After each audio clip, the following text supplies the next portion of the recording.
Good morning. We are going to call the Trempealeau County Environment and Land Use Committee meeting to order. It is 8:30 on my clock. The first thing that we need to do is do a roll call of committee members. Kevin Whalen here. Tony Munson here. Dave Larson here. Randy Severson here. John Scoug. Rick Reisinger, DLM here. Mark Carlson, Department of Land Management. Kathy Nelson, DLM. Rebecca Gluen, County Administrator. And I'm Susan Fisher. I am the county's corporation counsel. We have we have several things to do today that are important. In a moment, I will transfer this over to the elected officer, or to the elected chair for this committee. But the first thing that we need to do is certify that the open meetings law requirements were met. Yes. Thank you. And we also need to adopt the agenda. Currently, we have a 17-item agenda. The adoption of the agenda is number 4. Motion to approve the agenda as presented. Second. We have a motion and a second to approve the agenda. Any discussion? Okay. All in favor, say aye. Aye. The first item of business is the election of the officers, beginning with the chair. Any nominees? I nominate David Larson. And is there acceptance of that nomination? Any other nominations?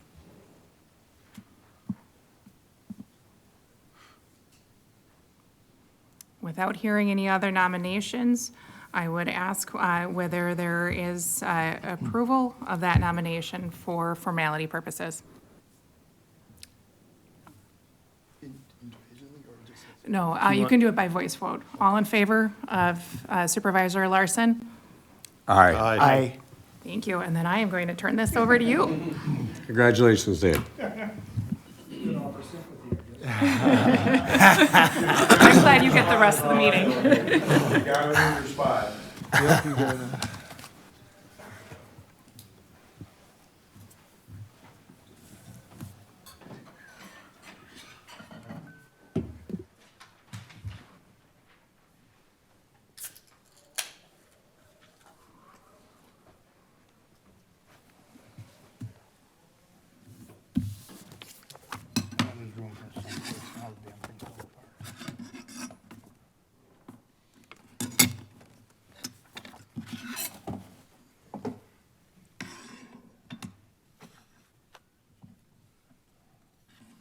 There we go. Now, get the rest of my stuff.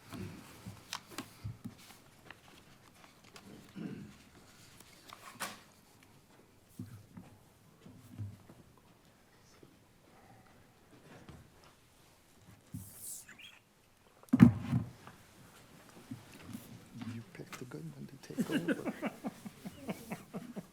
Wouldn't have had to been this much on the first one. Yeah.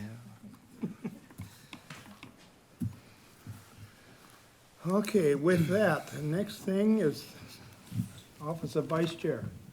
Oh, sorry about that. I thought I pushed it. Thank you. The next item up is for the Office of Vice Chair. Nominations are now open.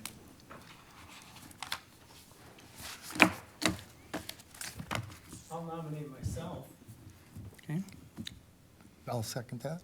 we don't need a second for a Oh, okay. nomination, no? Any other nominations? Do we have to do the 3? You do not. I do not. Okay. I'll call it one more time. Any other nominations? Make a motion to Close close nom- nominations and cast unanimous ballot for John Scoug. Do I have a second? Second. And a second. All in favor, say aye. Aye. Aye. Opposed, same sign. John is our vice chair. Next item up is for Office of Secretary. Nominations are now open. Nominate Randy Severson. Second. Don't need one. You don't need a second? You don't need a second nomination. One's good enough. Any other nominations? Make a motion to close nominations, cast unanimous ballot for Randy Severson. Second. And a So second. that's a motion, so that Yep. means a second.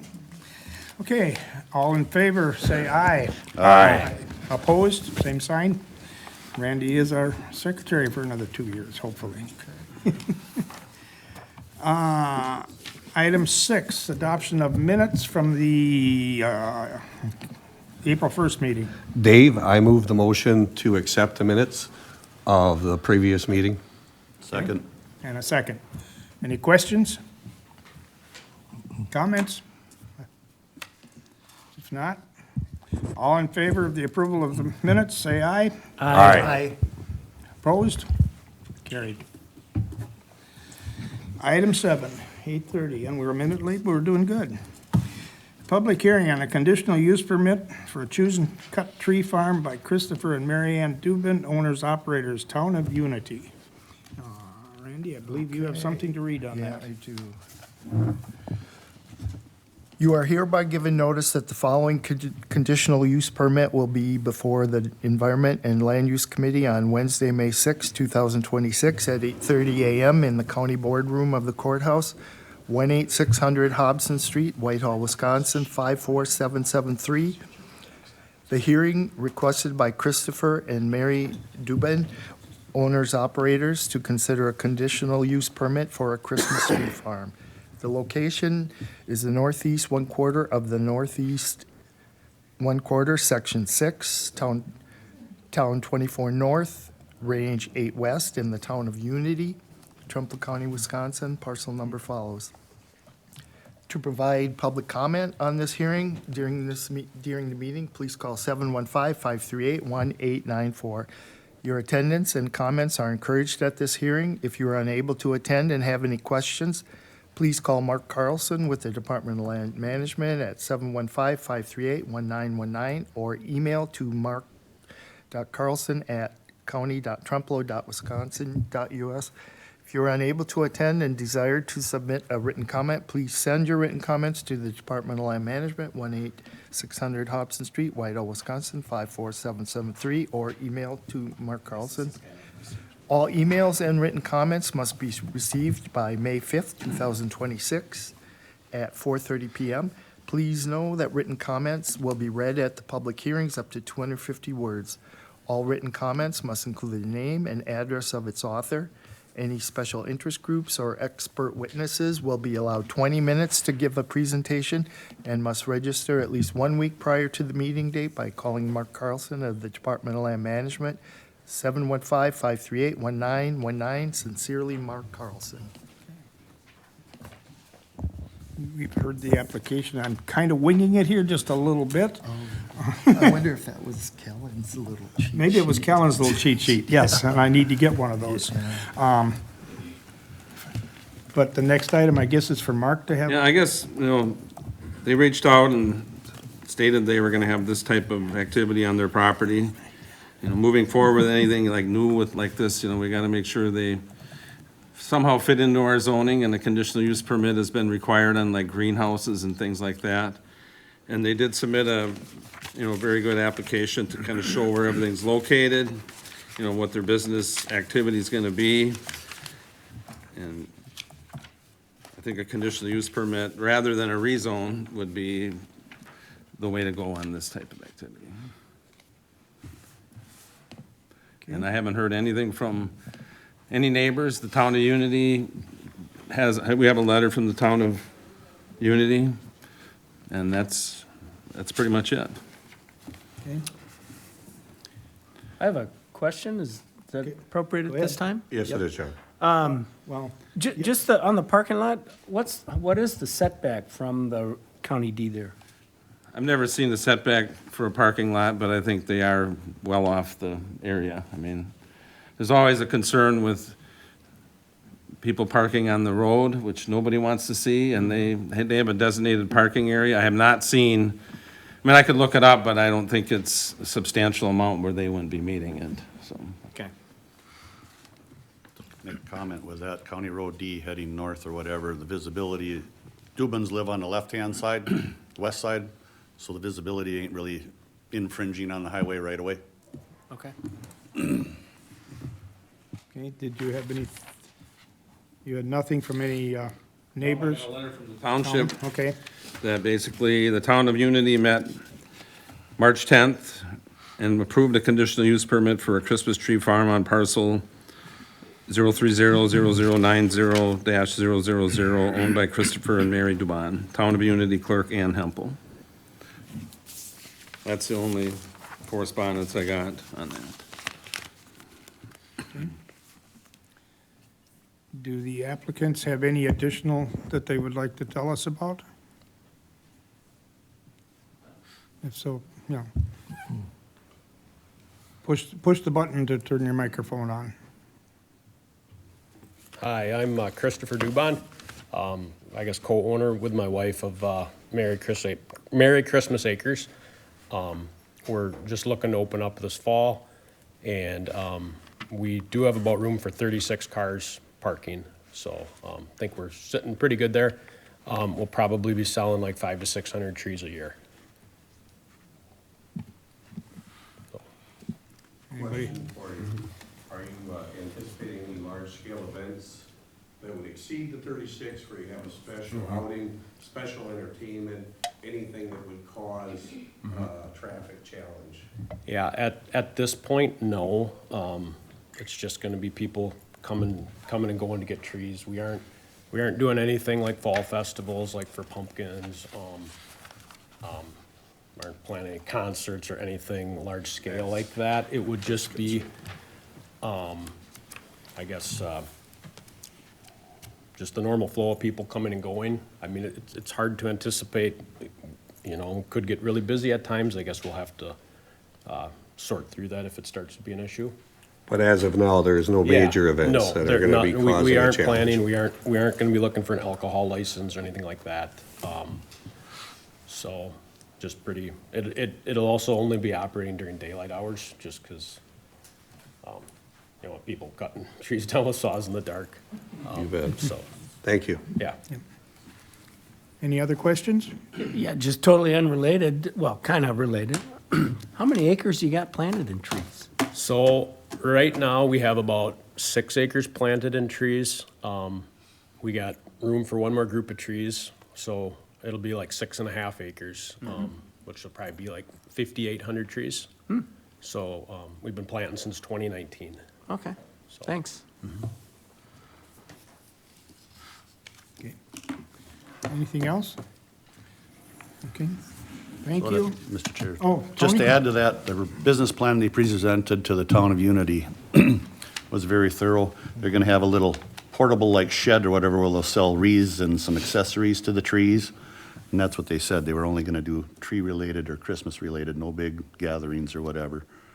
So that's why we approved the conditional use permit and went that way, because of the building, the location, and what their activity was gonna be. Yeah, I did read through the business plan that we were presented with, and it looked very good to me. Okay, thank you. Mr. Chair, do you need a motion as far as No, I have approval? to I have to close the public hearing first. All right. If Just we're all trying to done. anticipate. Yep. Is there anybody else from the public has anything to comment on this issue? Not seeing anything, I will close this public hearing at 8:39. And open it up to the committee. It's 8:44. What's that? It's 8:44. Oh, I'm looking at the wrong one. Yep, you're right. Mr. Chair, I Yes. move for approval of conditional use permit for the Christmas tree operation. Second? And a second. Questions, discussion from the committee? Hearing none. All in favor of the motion, say aye. Aye. Opposed? Motion carried. Congratulations.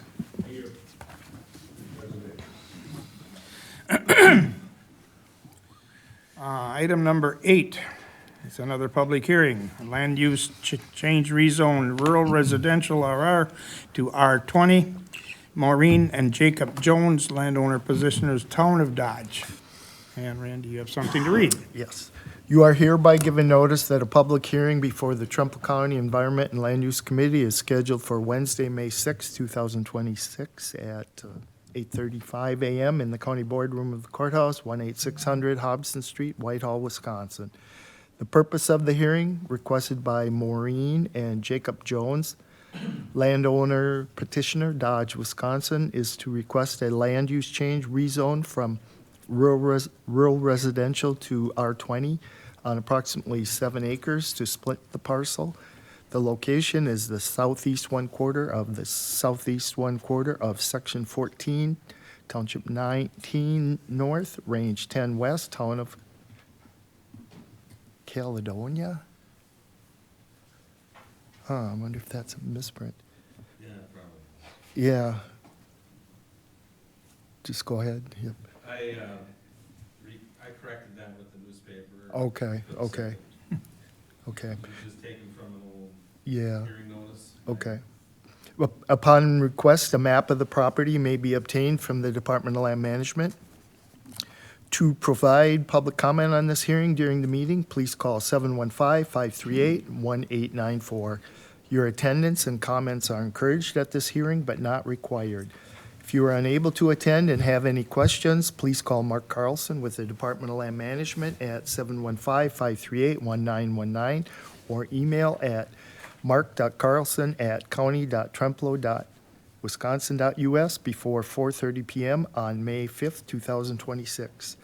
If you are unable to attend and desire to submit a written comment, please send your written comment to the Department of Land Management, 18600 Hobson Street, Whitehall, Wisconsin, 54773, or email once again to Mark Carlson before 4:30 p.m. on May 5th, 2026.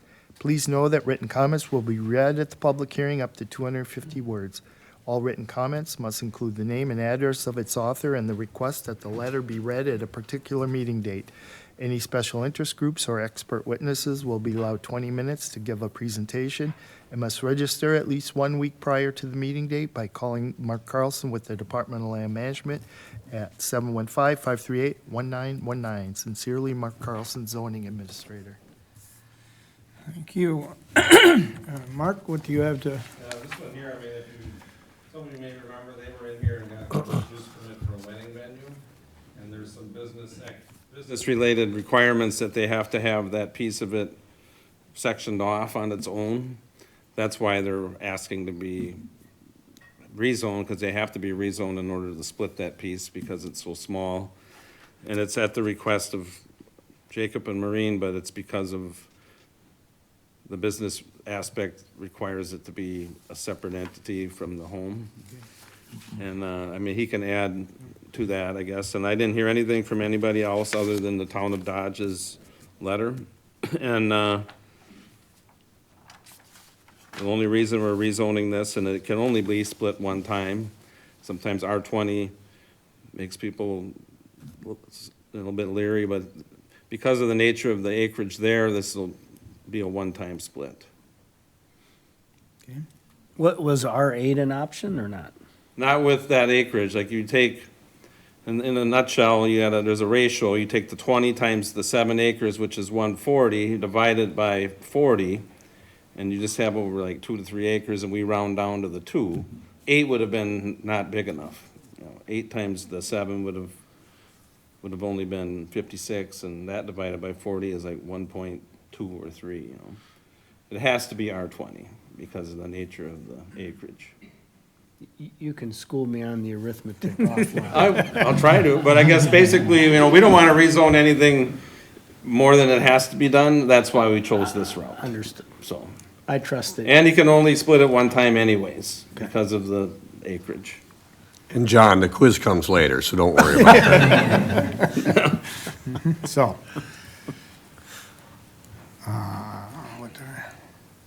The petitioners are here, anything, welcome.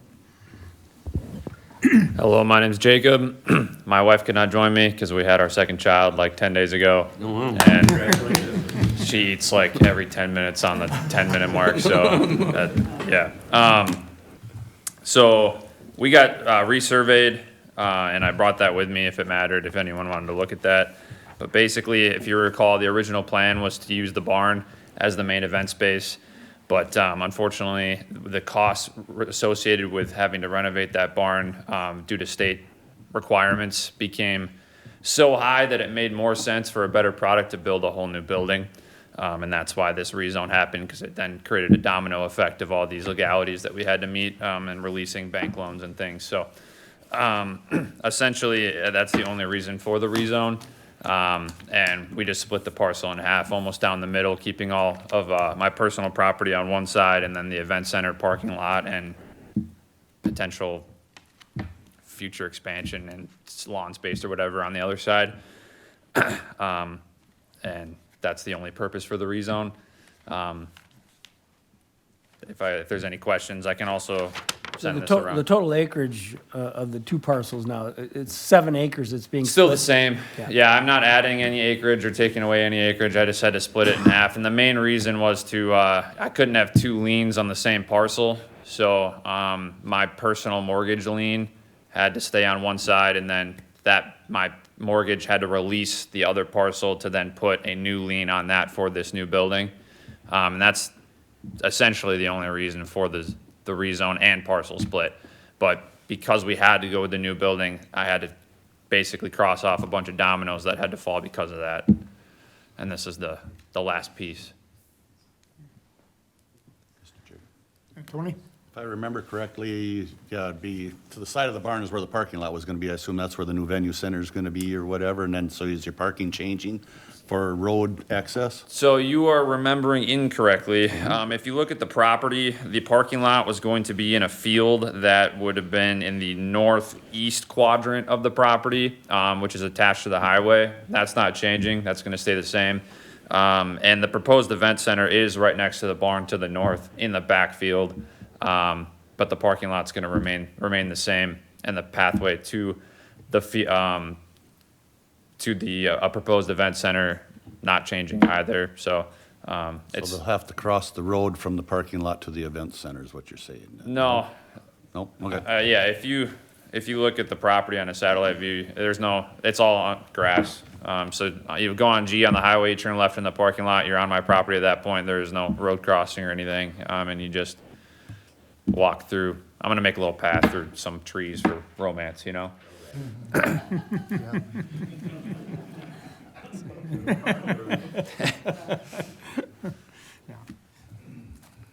Any other questions? I think you kind of answered mine as when it came up for business reasons, it had to be changed. So it was a bank, or it wasn't anything to do with our regulations that caused you to change. It was a business type decision rather than a Yeah, regulatory. The two dominoes were the commercial requirements from the state level made that barn basically so costly that the product would be better just to build a new building. So we went that route, and because we had to build the new building, I can't have two liens on one parcel. Okay. And so that's the major domino of why I'm here today, is the two liens part. Okay. So the new building will be on the north parcel then? It would be on the, yes, north parcel, and I can pass this around if that would help, but yeah, basically I just split the parcel in half with a couple jagged lines to keep all my personal property on one side, and the new building would be on the north parcel, 50 feet from the barn, but technically on two different parcels just for the lien split. And it's a nice split because the parking lot is also to the north, so it was just a clean, keep everything on one side. And the only room for any future anything is on that north parcel, so again, helps with the cleanliness of the split. Okay. Any other questions? Okay. Anybody from the audience with questions? Hearing none, I guess. I can read the letter from the town. Okay. And at a duly noticed open meeting, the Town of Dodge Board of Supervisor reviewed the parcel split and rezoning requests submitted by Pearl and Pine Event Company, Jacob and Maureen Jones, for the property located at N19019 County Road G.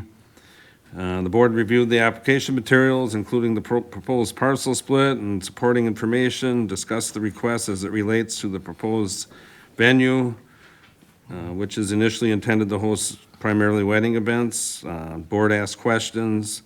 Following review and discussion, a motion was made and approved to support the proposed parcel split and rezone the property associated with the planned event venue,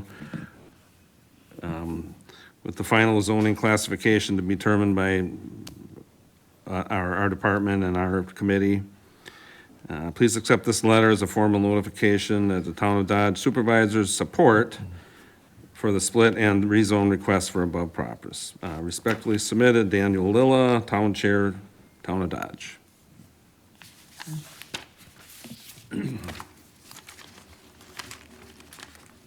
Anything else? And if it matters, there's several buildings around that area that are getting removed. So I'm not like adding more buildings. I'm actually losing buildings technically, if that matters. Sounds like it'd be cleaner. Yeah. Yep. Anything else? Hearing none, thank you. Thank you. And I will close this public hearing at, look at the right clock, 8:56.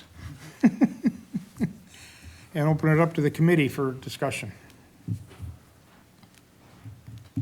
Anybody have anything?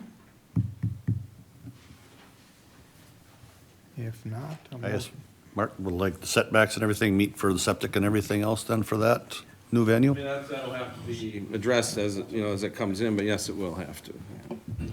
Yep. Looking for a motion to approve. I move to approve. Okay, Second. second, thank you. Any other discussion or questions? All in favor of this motion, say aye. Aye. Opposed, same sign, carried. Congratulations. Thank you.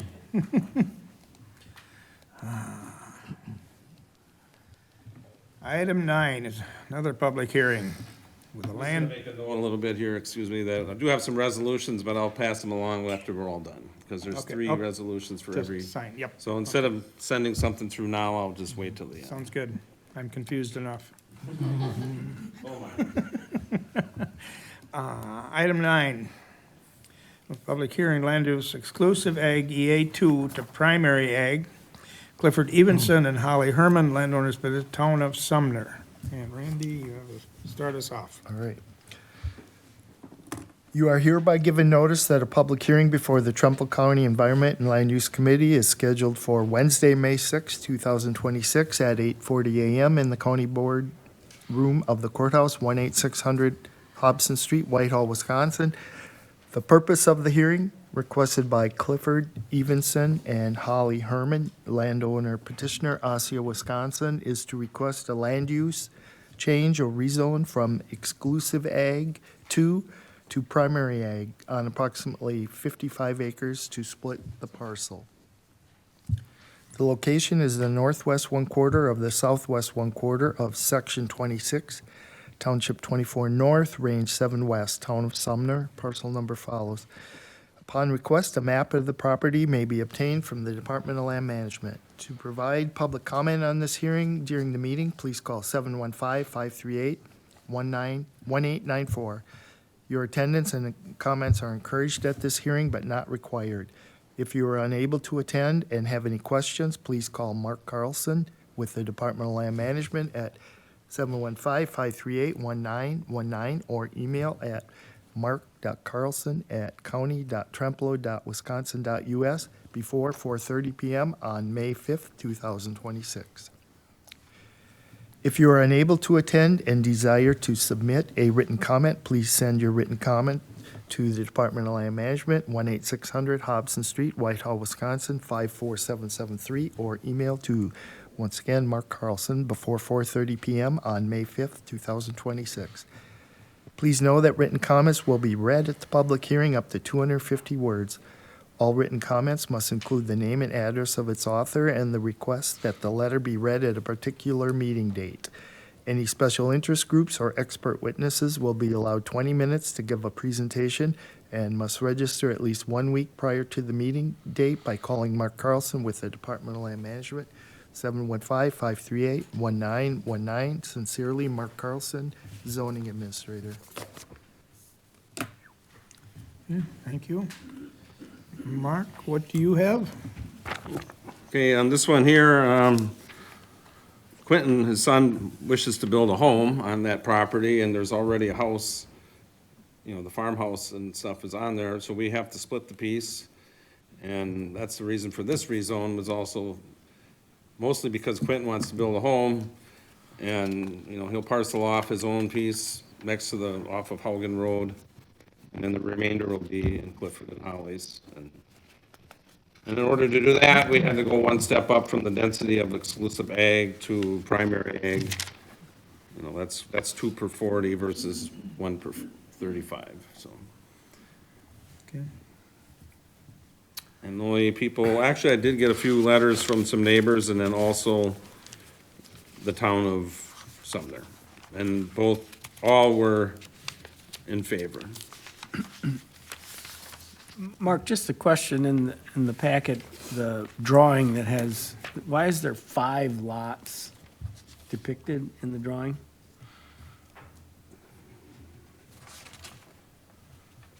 Well, I don't know where lot number 5 come from, but there, you know, there's other lots south of his property that was included on the survey, you know, lot 3 and 4. Right now, you know, his is gonna be in lot 5, and then the outlot is gonna connect back to the farm, the existing home, where Clifford and Holly's residence. This map shows more than his land. This is not, his is just south of where it says outlot. No, actually, his is just north of where it says outlot. Oh. The other ones are the other owners that were notified. Oh, Yeah. because I thought the existing dwellings were shown on Lot 3. So I thought That's that- somebody else's house. The That's other one somebody- is back, there's a 40 that connects back here. Oh, Like, if you look at the aerial view picture, yeah, that's the 40. And outlot 5 and, lot 5 and outlot 1 is what's in the yellow on that uh-huh. picture. It's kind of cleaning things up with all that stuff.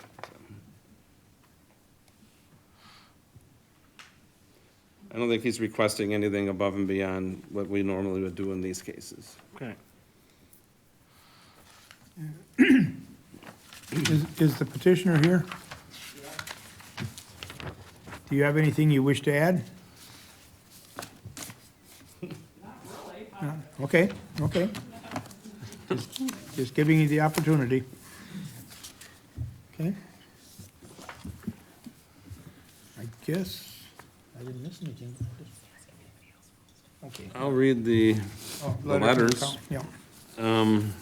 If I can find them here, we got mixed up with all this other stuff, but this letter is from the town of Sumner. I hope you're doing well, is how they started, that's nice, but thank you for attending they sent this to Quentin and Liza, and they just wanted to inform that your petition to amend the property to request land use rezone from exclusive ag to primary ag on approximately 55 acres, town of Sumner. This is at the April 21st, 2026 meeting, and they approved it, was approved by the town board on April 21st. Signed, Kalen M. Duetz, town of Sumner clerk. And then I got 2 emails from the neighboring properties. One was from Robert Owens. He just says, my comment for the hearing on this is that I favor neighbors being able to do what they want with their property. They own it, they pay taxes, and they should be able to do what they want according to zoning laws, codes, and ordinances. That's from Robert Owens. And then I got another one from Jay and Jan Marnoka, which is an LLC with some, I think they just own the land, they don't dwell there, but after talking to them, they sent me this email. They're welcome to present our approval at the upcoming meeting on May 6th. Thank you for your time, Jay and Jan Marnoka, M's Land LLC. That was it. I didn't get nothing else from anybody else. Okay. Anybody else in the audience want to make a comment on this issue?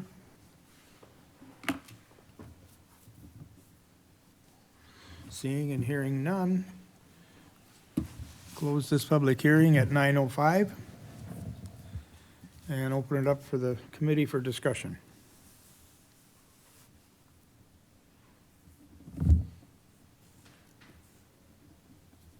motion to approve. I'll second. And a second.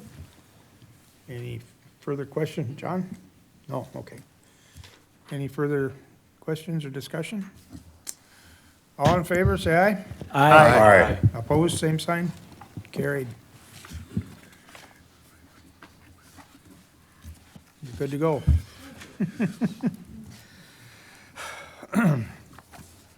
Item number 10. Another public hearing on a land use change rezone primary ag to residential R8.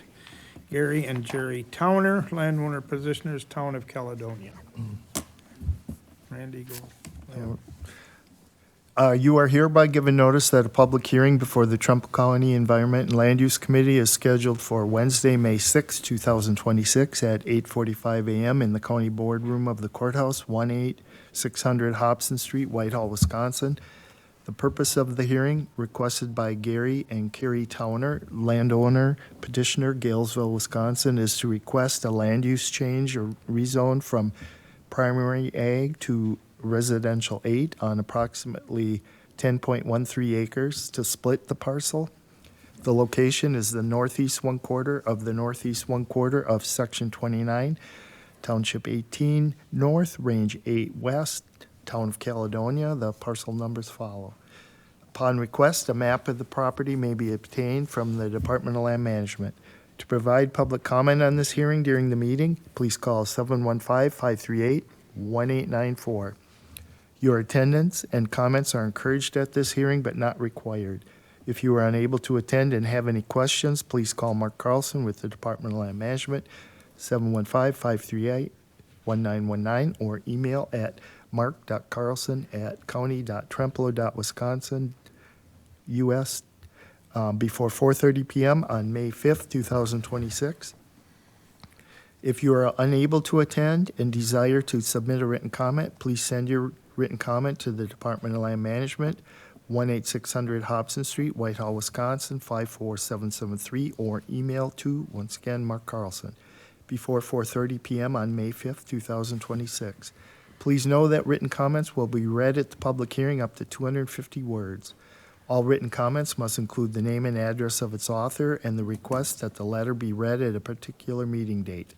Any special interest groups or expert witnesses will be allowed 20 minutes to give a presentation and must register at least 1 week prior to the meeting date by calling Mark Carlson with the Department of Land Management at 715-538-1919. Sincerely, Mark Carlson, Zoning Administrator. Okay. Mark? what Okay, do this we one have? here, if you look at your aerial, those parcels 008, 00337, 005, and 00346, 000, he's gonna be building a new home in that area that kind of straddles those two parcels. And we looked at, everything that is contiguous owned under Gary Towner. And there's already a dwelling on the one parcel, so he has to split this to create a new dwelling on a different parcel. So that, just like the other ones, it's a requirement because of the one house per lot designation, and then the R8 is the zoning designation or density that would be required based on his acres that he has with those combined parcels. And the only people that responded to any of this would have been the Town of Caledonia. No neighbors called in, or no neighbors sent any emails or expressed any concerns.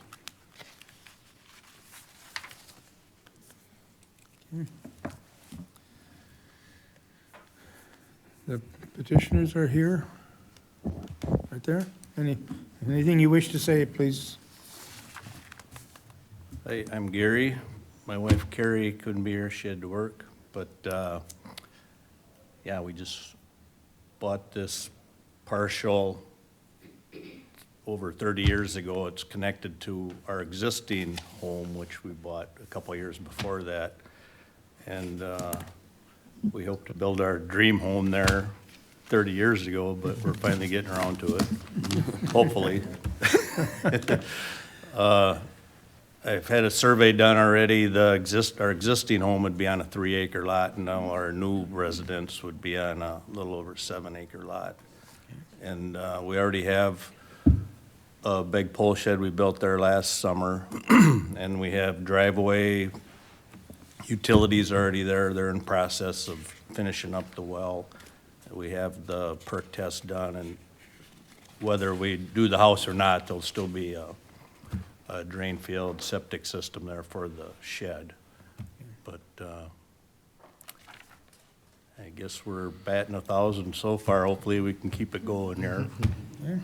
If I may ask, what will you do with the existing home? Our existing will be, which is on that separate 3-acre parcel, eventually get sold or I see. maybe rented for a short time and then sold. Okay. Any other questions on? Anybody in the audience have any questions about this? Seeing none?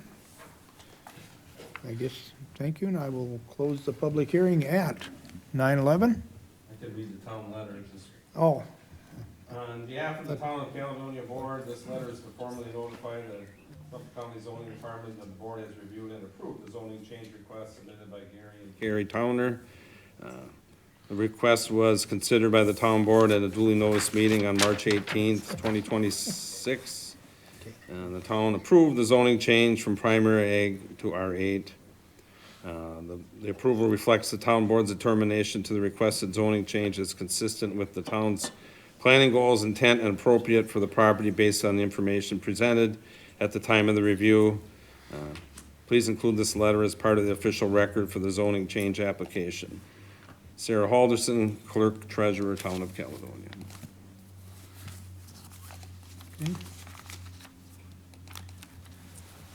technically, I had closed the public hearing, so whatever we're in between here. Okay, well, That's sorry. fine, yep, no, my problem. Anybody else with anything for the public hearing? Then it seems that we kind of half opened it. Okay, nothing. Then we'll move on. Public hearing is closed. Open it up to the committee for discussion, questions, or motions. I'd like to make a motion to approve. Okay, Second. motion and a second. Anything else? Anybody? Hearing none. All in favor, say aye. Aye. Opposed, same sign. Approved. You bet. Thanks for coming in, Gary. Yep. I'm gonna pass the resolutions around, just wanna make sure they get signed, or I remember to get them signed, but if anybody has any questions about resolutions, they can, I think they were, if they were in the packet, I don't know if the resolution was in. I did not, But, what I got, I did not see any resolutions in there, but then again, One. okay. So, It's pretty standard fare to all the other resolutions that we've had, or the And people again, that have had experience. we had an issue getting it to me this time. I don't know why. Oh, your packet. Yeah. I also haven't been paid by the county for April yet. Oh, what a good guy. What? Okay, item 11, presentation of solar energy by Jade Cessna of Osseo Solar. Oh, there you are. Good morning, everybody. My name is Jade. It's nice to meet. Is that better? Awesome. Yeah, my name is Jade. It's nice to meet you guys. It's good to see you again, Miss Fisher, Mr. Carlson, and John, of course.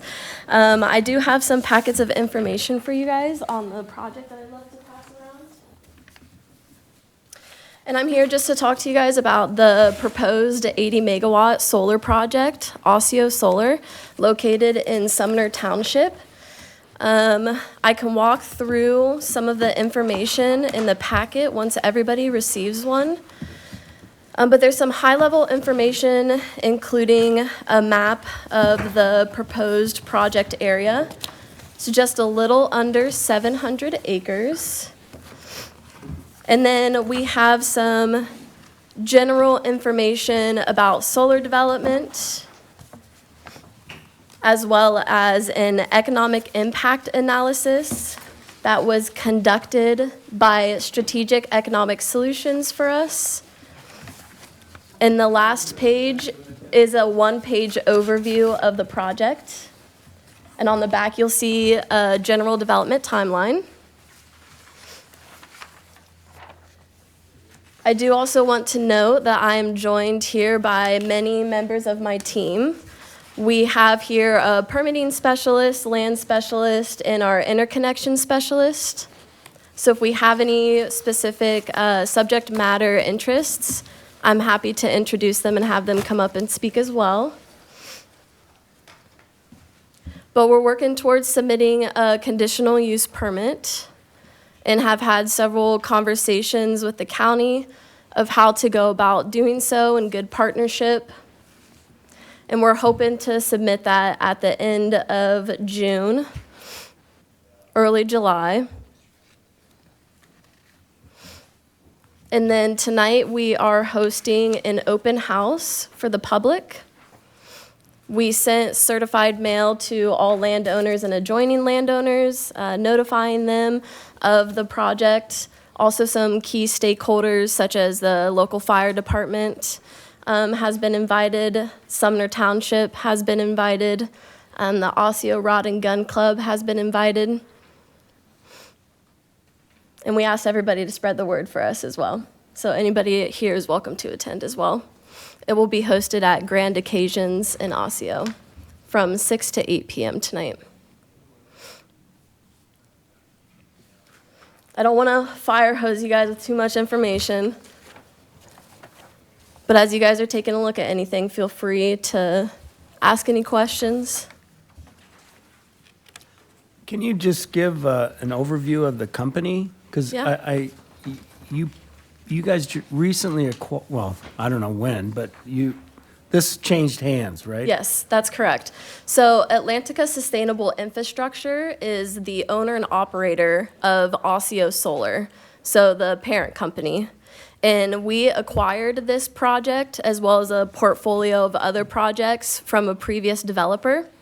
So they're the ones who kind of acquired the initial land footprint and did some of the initial biological studies, wetland delineations and things like that. And then we've taken it off their hands and have been able to continue to develop it. How many projects have you guys done and where in the last couple of years? Just, you don't have to name them all, but Yeah. just curious what your footprint is in the industry. Great question. Atlantica Sustainable Infrastructure is an international company. We have 3.2 gigawatts of operating assets across the world. Currently in the United States, we have operating assets anywhere from solar to battery storage to natural gas in California and Arizona. And then we have several projects that we are working on constructing and developing as well. Have you done any other projects in the Midwest, Wisconsin? None in Wisconsin yet. We have some in Minnesota, Kentucky, areas of the lake.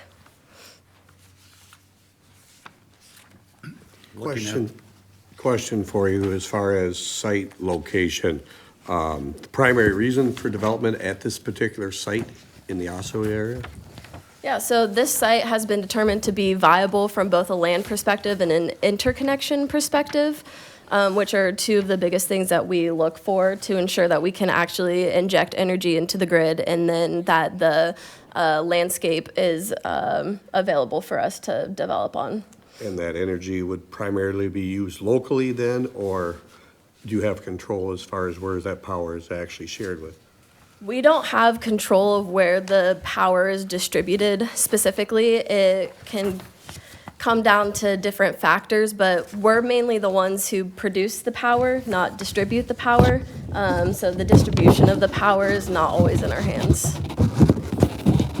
What substation you tying into then, the one on County Road B there that's held by XL?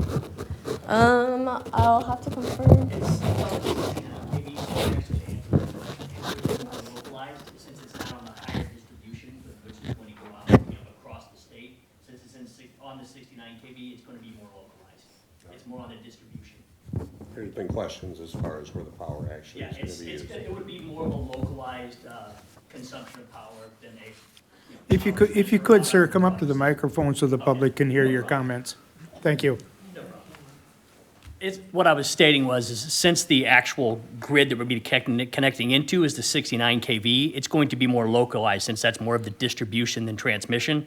So since it is on a 69 kV, it will be more of a localized injection of power into the local area.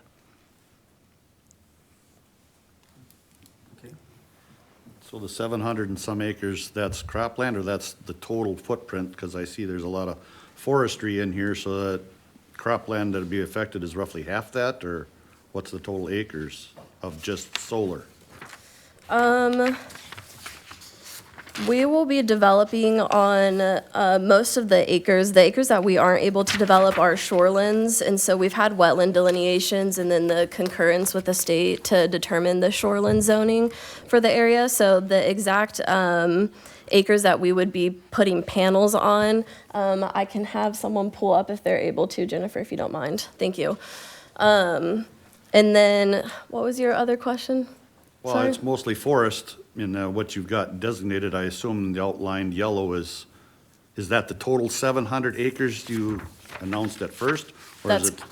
yep, that's correct. It is. Correct. So it's roughly half that would be affected, because I know there's floating, as we say, springs that come up in that direction or whatever, so that's why it's interesting on the wetland. It'd be interesting to see what the study was there, because, yeah, they pop up and that, they move around, I should say, historically. Mm-hmm. Yeah, do you have the total acres? So, I don't have the acres right now, but we've done, wetland and waterway survey, we met with, Travis Holt, with the. If you could get up to the microphone, then people that are Yeah. watching can hear what you're saying. So we've met with the county, with the DNR, and did a boundary concurrence review. The project has been designed to avoid wetlands and waterways. We've gone out and sent field surveyors out and have mapped all of the wetlands and waterways within the project area, and have been able to design the project to avoid any wetlands and waterways. And we're not building, there's no seeps within the permitted fenced area that we're being applied for, so. Are you, maybe going back to Tony's question, are you planning to cut a number of trees then to access the needed acres for the panels? Yeah, the trees that will be removed are pine plantation, not natural forest. They're plantation trees. So the plantations are going to be removed then in the future, or They for would the? be harvested. Would be harvested first and then removed? Yeah.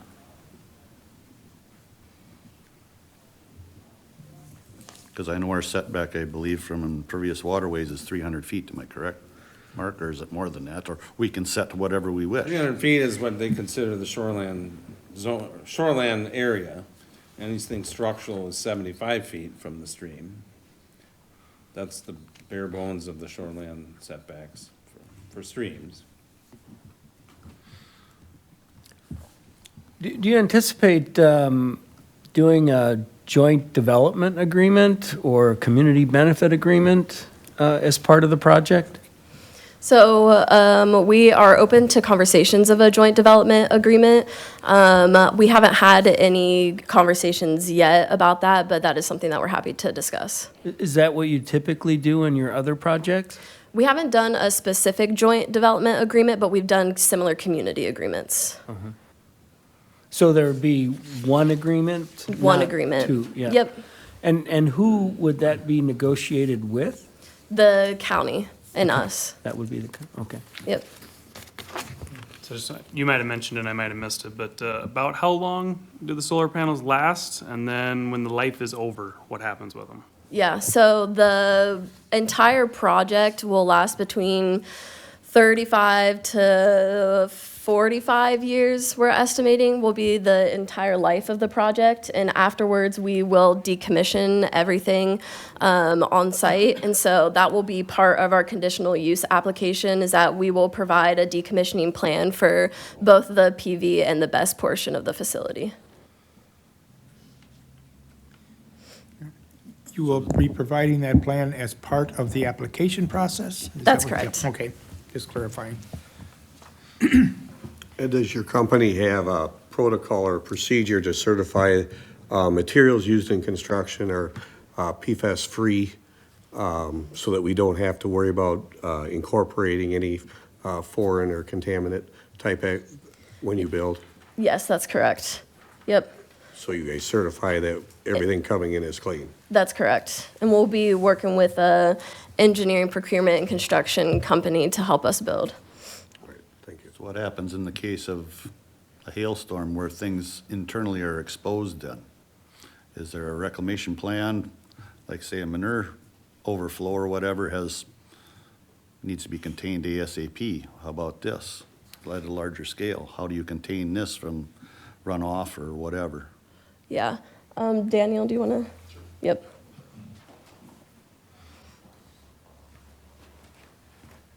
Hello, everyone. My name is Daniel Smith, Atlantica Sustainable Infrastructure. As far as the toxicity characteristics of the panels themselves, there are toxicity characteristic leaching procedures that can be done for the panels themselves, which is a lab procedure that essentially quantifies any kind of metals or anything that would enter the soil or groundwater. And so these panels are regularly tested for that from the manufacturers, and we would require that documentation to be presented as part of the permitting process, if necessary. Now, that being said, sometimes it's hard to know the exact manufacturer during the during the permitting process. So we would, like Jade said, work with the EPC contractor that's actually installing the panels to make sure that that information's presented and those specific panels have been tested accordingly. So you don't have the panel purchased, you put that out for bid then after you are awarded, say, a project, and because there's two types of panels, there's a P type and there's an N type. One is phosphorus and one is boron. Exactly. One's positive and one's negative. Depends Yeah, on their environmental impacts and how they break down. Exactly why the actual panel type is needed. Like we could give you a study of panels that have been tested before, but what you're going to want to know is the panels that are actually on the site, right? Yep. So those types of procedures that I mentioned, the T-clip or TCLP procedure, those can be several different accredited labs throughout the country can perform that. And essentially what it is to ensure that any landfills that receive any kind of waste are not considered hazardous with regards to the heavy metals or anything like that. So it's a very well-known procedure that's done to ensure that soil and groundwater are not impacted. So, This question might be a little bit outside of the scope of today's presentation, but number one, do you have in mind a plan for vegetation control? And would it be non-chemical, I'll call it? Or do you have, how do you propose to control vegetation? vegetation. Typically, it's just mowing beneath the panels Okay. and between the panels. Okay, And we would also ensure that any vegetation that is planted around the property as part of like a vegetation screening plan is maintained accordingly. There are commitments, as to different after 3 years after planting of anything that we would be responsible for maintaining those. Okay. Make sure that the screening is in place, so. What about pollinator plantings? Is that something we would need to negotiate, or is that something you routinely do? Yeah, so any kind of planting would be done with the natural, considering the natural environment, of course. So, yeah, if pollinators are part of the typical landscape, then that's what the seed mix that we would plant, yeah. Okay, so it's not just like grass? No, if there is some grass in there for sure. Yeah. But we were very careful about getting the seed mix appropriate for the current location. Okay. Do you want to talk more about that? Thank you, back to Jennifer. I'm Jennifer. We're the environmental, helping them put together that land use application. And part of the application will include a vegetation management plan. The species that are selected are native and suitable for the region. They're reviewed by the DNR. There's a variety of seed mixes that are included to address the various soil types within the project area. We have a lower growing stature that is installed underneath the panels to ensure that you get adequate cover. As you know, your stormwater management plan requires 70% cover to close out your stormwater plan. So that will be, that's of course an objective. And then in the perimeter area where you have a little bit more flexibility to have longer vegetation, we've included a perimeter seed mix that includes a mixture of grasses and forbs, so that can be placed where it makes sense in the perimeter areas. Are any of them going to be natives as far as? It's all natives. It's Yep. all natives? Yep. Anything specifically as far as you're going to try to limit height of your growth of your vegetation, or? Just under the panels. Just You need under to the have panels. It needs to be less than 3 feet high, because otherwise you get shading Right. on the panels. But the vegetation management plan that will be provided includes what is the 1 to 3 year vegetation management. Once the vegetation gets established, then you can do less mowing, less management for, once it becomes established. Is there a plan at all for chemical control? There's a section in there that describes how herbicide would be used. Typically, it's only spot spraying just to manage noxious weeds. There's not going to be broadcast herbicide use within the area. It's just enough to control, so you don't get, especially in those early years, you don't get a lot of noxious weed species coming in. We want to promote the natural perennial native vegetation to come in. So, but it will be a combination of mowing and spot spraying, and it's done by professional, landscape people. Specifically in IPM, so everything Right. is covered? Right. Thank Yeah, you. but yeah, that So you plan- sub that out to a local company then? Yes, that would be the plan. During construction, what's your approach as far as modifying the existing landscape? Do you come and strip everything off and, level it out so you can optimally do or are you trying to take care of the existing landscape and build the panels? You're gonna have to do some modification, but I'm just, what's the extent of how intrusive you are to the landscape? There will be some grading that we will have to do, but we want to work with the land and not completely flatten out everything, because that has other implications as far as water runoff and things like that. So we want to work with the current landscape as much as we can, but some grading is going to have to be done. Yeah. Talking to the major landowner in there, he's got it wrote in the contract, no topsoil removed disturbed, is what he told me. So they can't do anything. Randy, yeah, cool. That's his good neighbor agreement is what he told me. But whether they follow through with that, that's, Did Remains to be you, seen. basically, when you acquired the project, the existing leases, did they transfer over pretty much as is, or was there modifications? Most of the existing leases transferred over. We were still in the middle of negotiations with Mr. Schaefer, so we were able to take over negotiations and continue that and finish with the agreements with him. Okay. Yeah. so I was in contact with a few food processors that are locally central part of the state and some local ones or whatever, just asking because of, Mr. Larson made a comment last meeting too, that human consumption food could be not grown near or on this. One major processor in the central part of the state says no, they do not allow any human food being grown on or near a solar project. The other two, one outsources all their product, the other one does grow, but they are in studying phase of this. Is there any comment to that criteria of why human consumed food may not be grown near these projects? I do not have any expertise in that. I don't know if that's something that we can, Jennifer, if you have anything, but. In our project that we have in Minnesota, there's organic farming right adjacent to it, and there's no concern that there's impact to the organic farm That's, adjacent. that's a strange to- comment yeah. that you got, because there's a whole field called agrivoltaics where they're specifically farming underneath or within solar farms. So that doesn't make any sense. This is an international company that gave me the contract, so whether they've got experience in Europe or whatever, but they have a policy that says no root-grown vegetable and some above-ground vegetables for human consumption cannot be grown on or near a solar farm. That's their company's policy. There aren't any products that any part of the facility that would extend beyond the fence line of the facility. There was No, things move in water.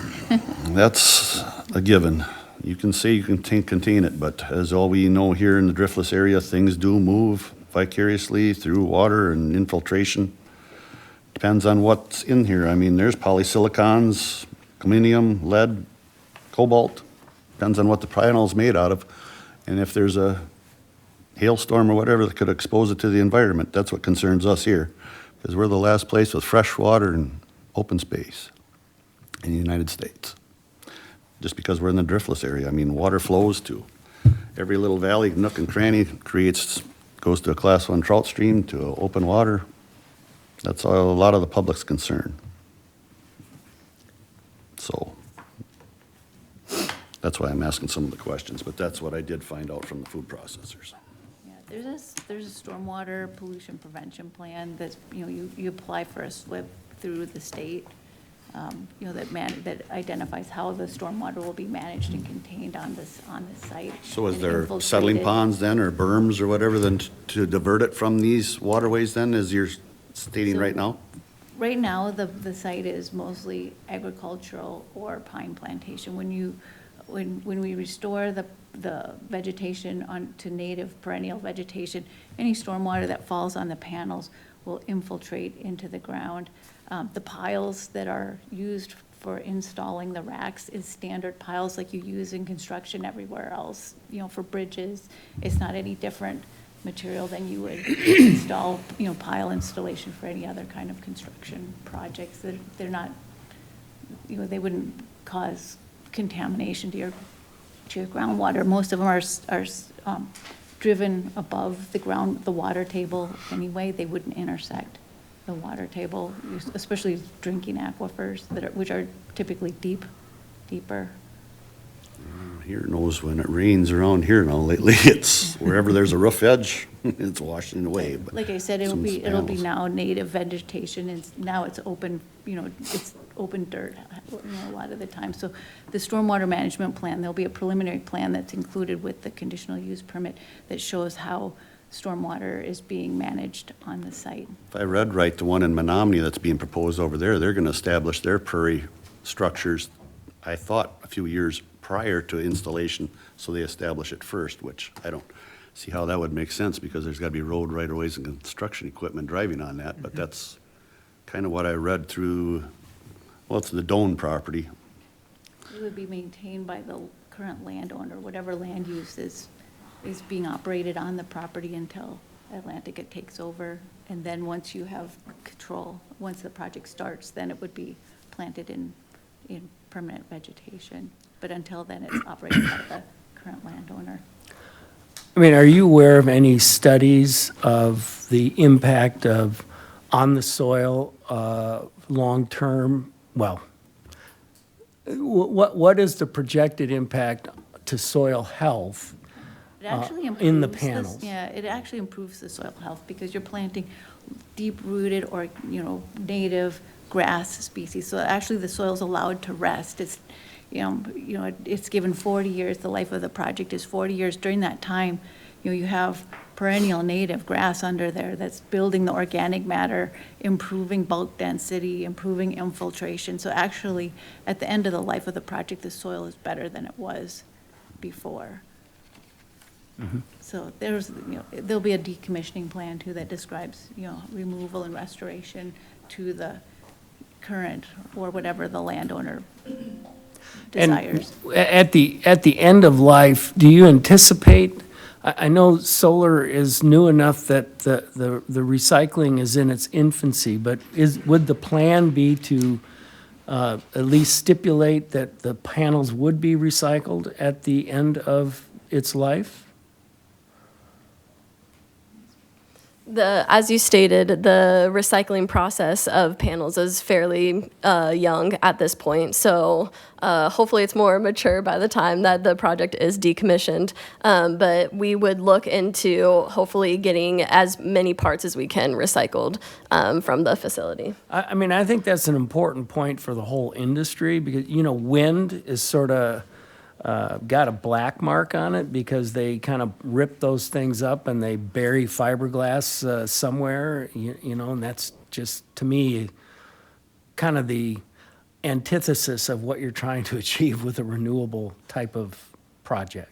Right, Well, right. I'm with you, John. I mean, recycling would be it, but I mean, from what you read currently, as you said, infancy, recycling ain't worth it. They just go in a dump and we don't have the landfill space to. It just isn't a demand for it yet, Tony? Well, there's not a lot in there. I mean, it's metal and whatever little micro pieces There- build there's it up. Mostly it's aluminum, glass, and silicon, and then a tiny fraction of these other metals. Copper, wire, that's easy to recycle. But I was at an event in mid-April and talking to a recycler in Eau Claire, and they kind of echoed the same thing, is that, yeah, they can recycle panels, but they're a real pain today because the volume just isn't there. Right. Costs more to. Right. At the end of 40 years, those panels aren't obsolete. They can be, they're not really utility scale, you know, you do get a degradation of productivity, but they're still usable. They can be resold in other markets for other purposes, you know, so that's an option. So do you own the project for the life of the lease then, or do you build it and transfer it off to a electric utility, or do you own it all the way through? Atlantica is a long-term owner and operator.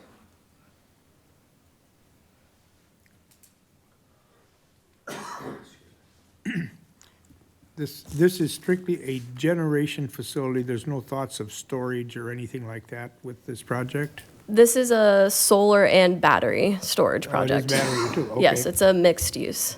Okay. What's the, I don't know, the kilowatt storage capacity?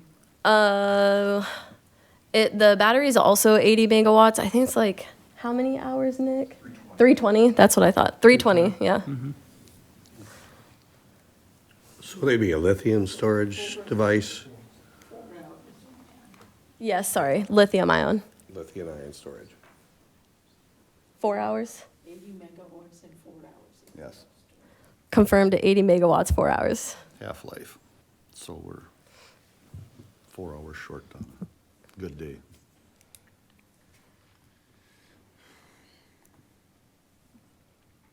Anybody else have anything else?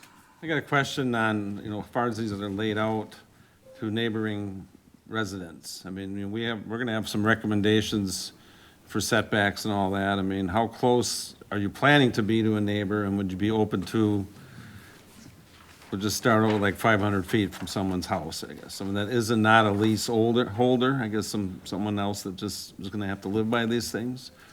As far as the layout goes, what's the plan there, I guess? I'm just curious. Do we know the closest panel to the neighbor?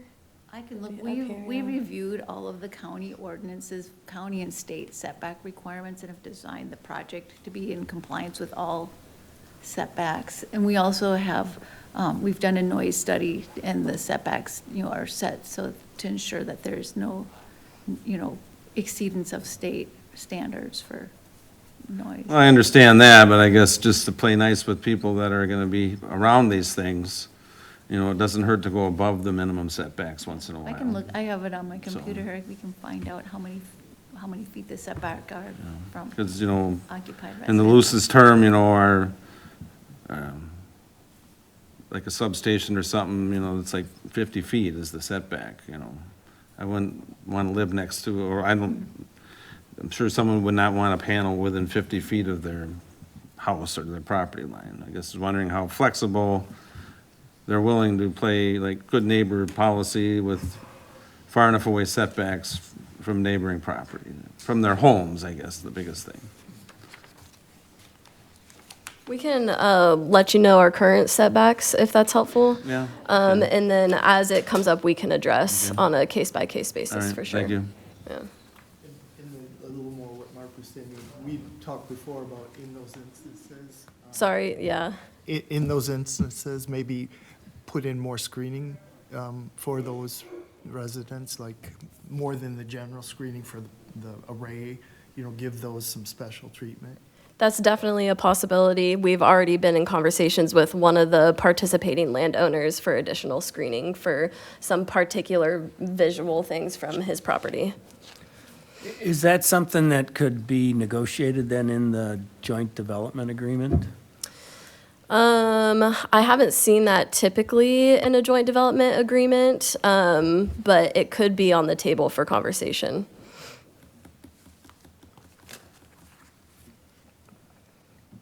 Who's gonna do the maintenance on your battery storage? Or them logs gonna be available to the county for knowing that they're safe and up to standards? We will contract out for the maintenance of the battery storage facility. And then we're also working closely with the local fire department. We've been in conversations with them. They'll be attending our open house later tonight. We have a private meeting with them tomorrow as well, just so then we can inform them of what the procedures would be in case of any emergency at the facility. And we're happy to provide any training that they may request or any education, so then everybody feels comfortable with what would need to happen in an emergency situation. Is that the Osseo Fire Department then? That's correct. I've been in conversation with Chief Gunderson. So I know, like with battery operated cars too, so would you like supply the blankets or whatever necessity equipments? I know they're a container that's self-contained supposedly with extinguishing purposes of their own, but in case something does happen, is there other materials that you could provide the fire departments with to help in these instances? That is something that we'd be happy to work with the fire department to determine, but you're exactly right. There are self-containing mechanisms within the units themselves in case of emergency. So is that extinguished with, well, it can't be water, I assume you eliminate the oxygen somehow, or how does that work? Yeah, Daniel will speak on this. Daniel Smith again, Atlantica. So NFPA 855 is typically the standard for battery energy storage units. It's just recently amended to, this is an industry that has been in the last 12 years that's been in existence. So as far as battery energy storage. So a lot of lessons learned have been accrued over the last 12 years. And so this NFPA 855 standard is what kind of encapsulates all that. And this is what we intend, as Jade mentioned, to communicate to the local fire authorities, what do we do in an emergency response kind of situation. And essentially what it is an observe and contain type response, to where we observe the fire, make sure that it's not spreading anywhere else, and utilize on-site water sources to wet the area around it. Like you said, you don't want to spray an electrical fire, of course. So, the NFPA 855 standard, again, is what we would ensure that our EPC contractor is employing for that. And, sorry, did that address your question? Yes. Okay. Thank you. I do have information on setbacks to the closest residence. Occupied residency, 150 feet at least to the closest panel, and then at least 1,000 feet to the best portion. That's occupied residencies.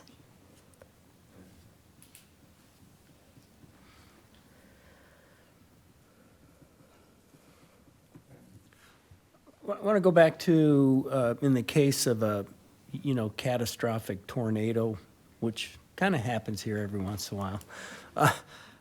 If panels were destroyed, is it written in the contract that Atlantica would be responsible for the cleanup? Daniel, do you want to? Sorry. Thank you. We have a whole team for this reason. Sure. Daniel Smith again. This is a typical, as you can imagine, our insurance requirements for financing this type of project would address this. and any kind of risk as far as a weather event like that would be taken into account for that insurance policy. And so as far as replacement, yes, we would be using the insurance policy to replace panels, to repair any damage done. Of course, there are our decommissioning plan would be in place and would be employed for that. So, yeah, that would cover any kind of like hail or tornado event, something like that.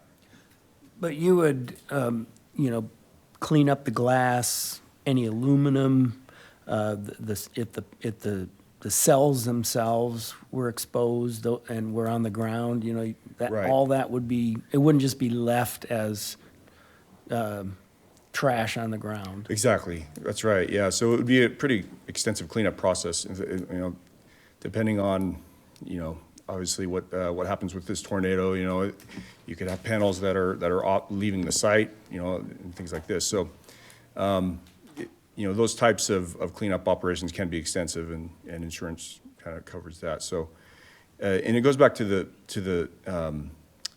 the leaching of the metals and everything as well. If we're going back to that, when you think about the process that these laboratories perform to make sure that this leaching, the concentrations of metals and other constituents that are leached into the soil, they're very carefully measured in that laboratory environment. Worst case scenario, so they're literally grinding these panels up and then going through a tornado doesn't grind panels up, right? It breaks them. There can be some glass distributed, but so there are physical hazards there that would need to be cleaned up. But as far as the chemical or the toxic risk to the soil and groundwater, these lab procedures take the worst case scenario. As a chemist, my understanding is the metals contained within the silicon cells themselves are very, very poorly soluble in water. The only thing that would cause them to be leached into water, to be dissolved, is to be in contact with an acidic solution for quite some period of time. So if there's a reasonable cleanup time incorporated into your plan, I don't think that should be a huge risk. Right, yeah, the pH of the water, of the rain, if it's something really low, then that would increase the leaching potential, right? So, typical rainfall in this area, snow melt, somewhere around 7 pH, so it's pretty standard. And so that, again, back to the laboratory procedure, they take into account the local pH of the typical rainfall. Yeah.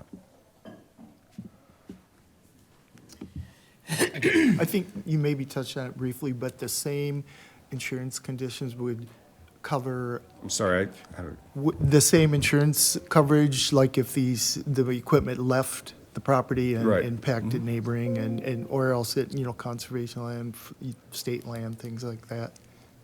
So soil conservation, you said? Well, say, that, it was a county forest or, government entities, it would, take care of the neighbors is, I guess, what I'm asking. The same way it would cover your own equipment.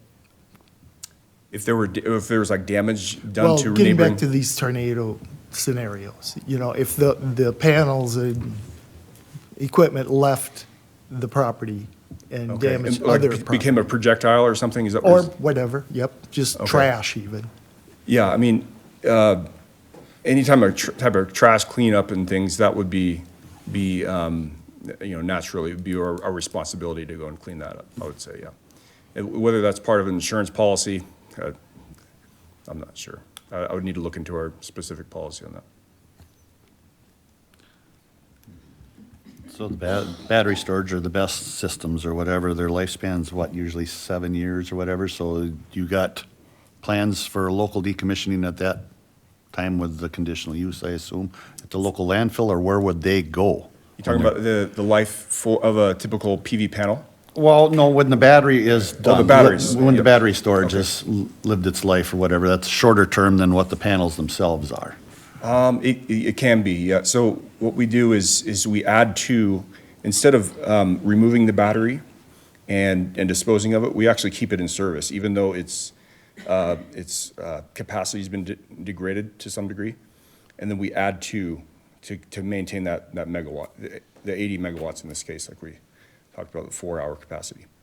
So we're not taking batteries out and disposing of them. We're keeping them there, keeping them in service for the entire duration.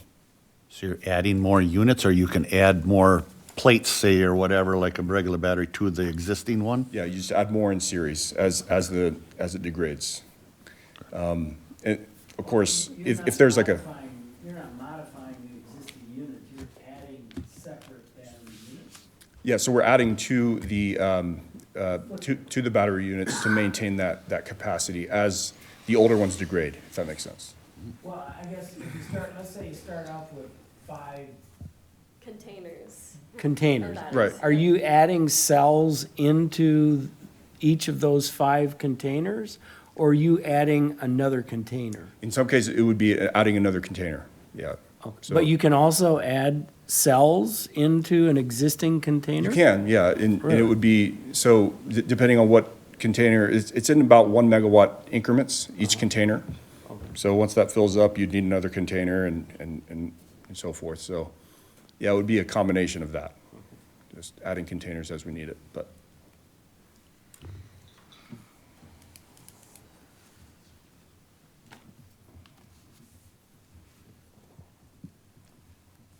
Yeah.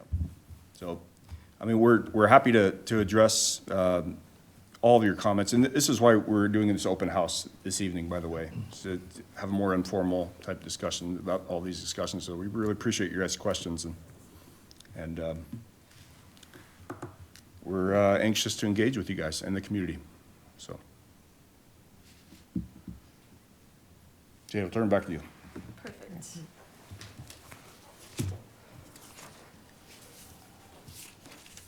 Hopefully you have a good response. You're competing with Cardinal Manufacturing tonight for their open house.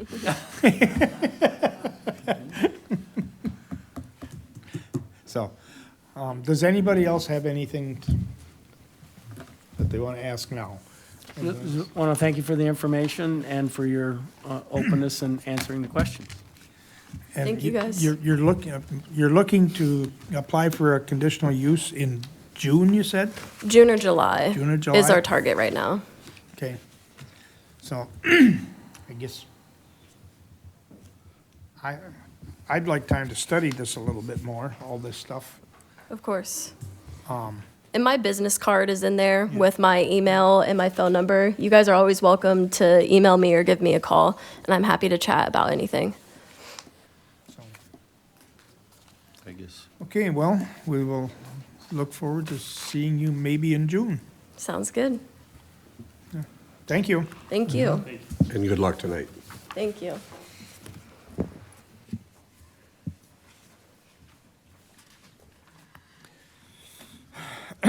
Item 12, a zoning update with Mark. I'm just gonna hand this out, you don't really need to review it 100% and make any decisions, but there's an individual that is, sure, thank you, that is, it's kinda like the one we had with the individual with the land split and the railroad and all that stuff. This person's asking for more of a zoning amendment change to allow bigger acres, of parcels not to have the road frontage. They want it, and he explains it in his email there, but he's kind of referencing other counties. And I told him, well, other counties have different zoning ordinances. We have, let me have one, please. Thank you. Okay. And, so I told him I'd bring it to, the committee's attention, and I did talk with some of the other individuals, like the surveyor and, land records and stuff, to get their 2 cents on it, but this is just for reference only on what he thinks we should do to change. Whether we're open to change or not is open to discussion, but I'm sorry, Mark, what's the issue?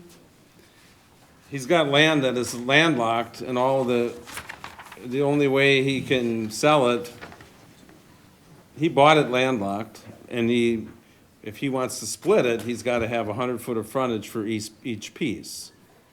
Right now, he's got an easement, and he cannot meet the 100-foot of frontage requirement. And he feels that's too restrictive, and he explains why, you know, based on some of these huge acres, that if we make someone buy a whole big piece of 400 acres and it costs $5 million, half of it would be, you know, that's the kind of arguments he makes in his email, and Well, how does he currently access the property? he's got an easement. Oh, And Trumpealeau County, you know, any newly created parcel has to have 100-foot of frontage. And easements, you know, he references other counties. I guess they're taking the risk of an easement being good for forever and never becoming an issue. I think we've always felt that, you know, sooner or later, you know, if we let people do things and then something goes bad, then the county would be blamed for letting them do it in the first place. You know, that's why we have frontage requirements. And I'm not proposing these changes by any means, I'm just sharing this information.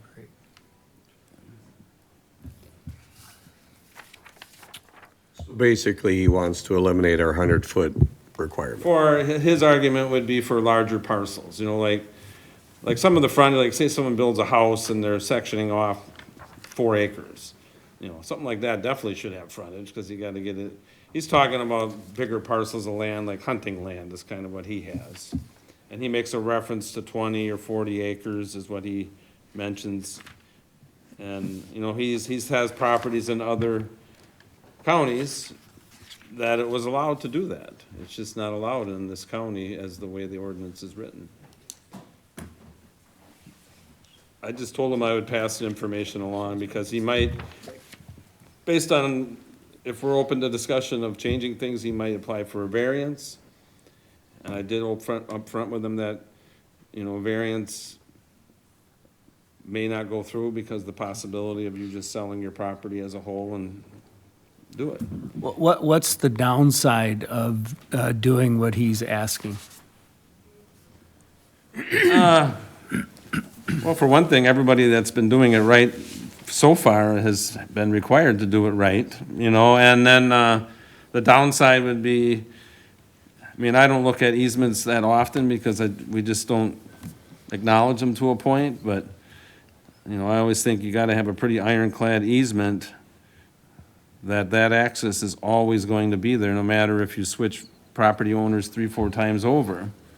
And, you know, we've always been a little reluctant with easements because the ones we've seen weren't written that great, you know, about who does this and who does that. But I'm sure there's good easements out there, but it's just something that we would have to be comfortable with as a county. So, Susan? Mark, I think you might have touched upon this a little bit, but I'm just thinking as a procedural aspect. When we have had requests to amend our ordinance, is he still in the early phases and that's where he's at? Or Yeah, will he he's be just right coming now, with a these are petition the to information he wanted out. I mean, I do understand if he wants to formally propose an ordinance change, he would have to do like what's been done in the past. Okay, I was just trying to figure out where this will. Right now, I think we're just throwing it out there to see, you know, how open we would be to that.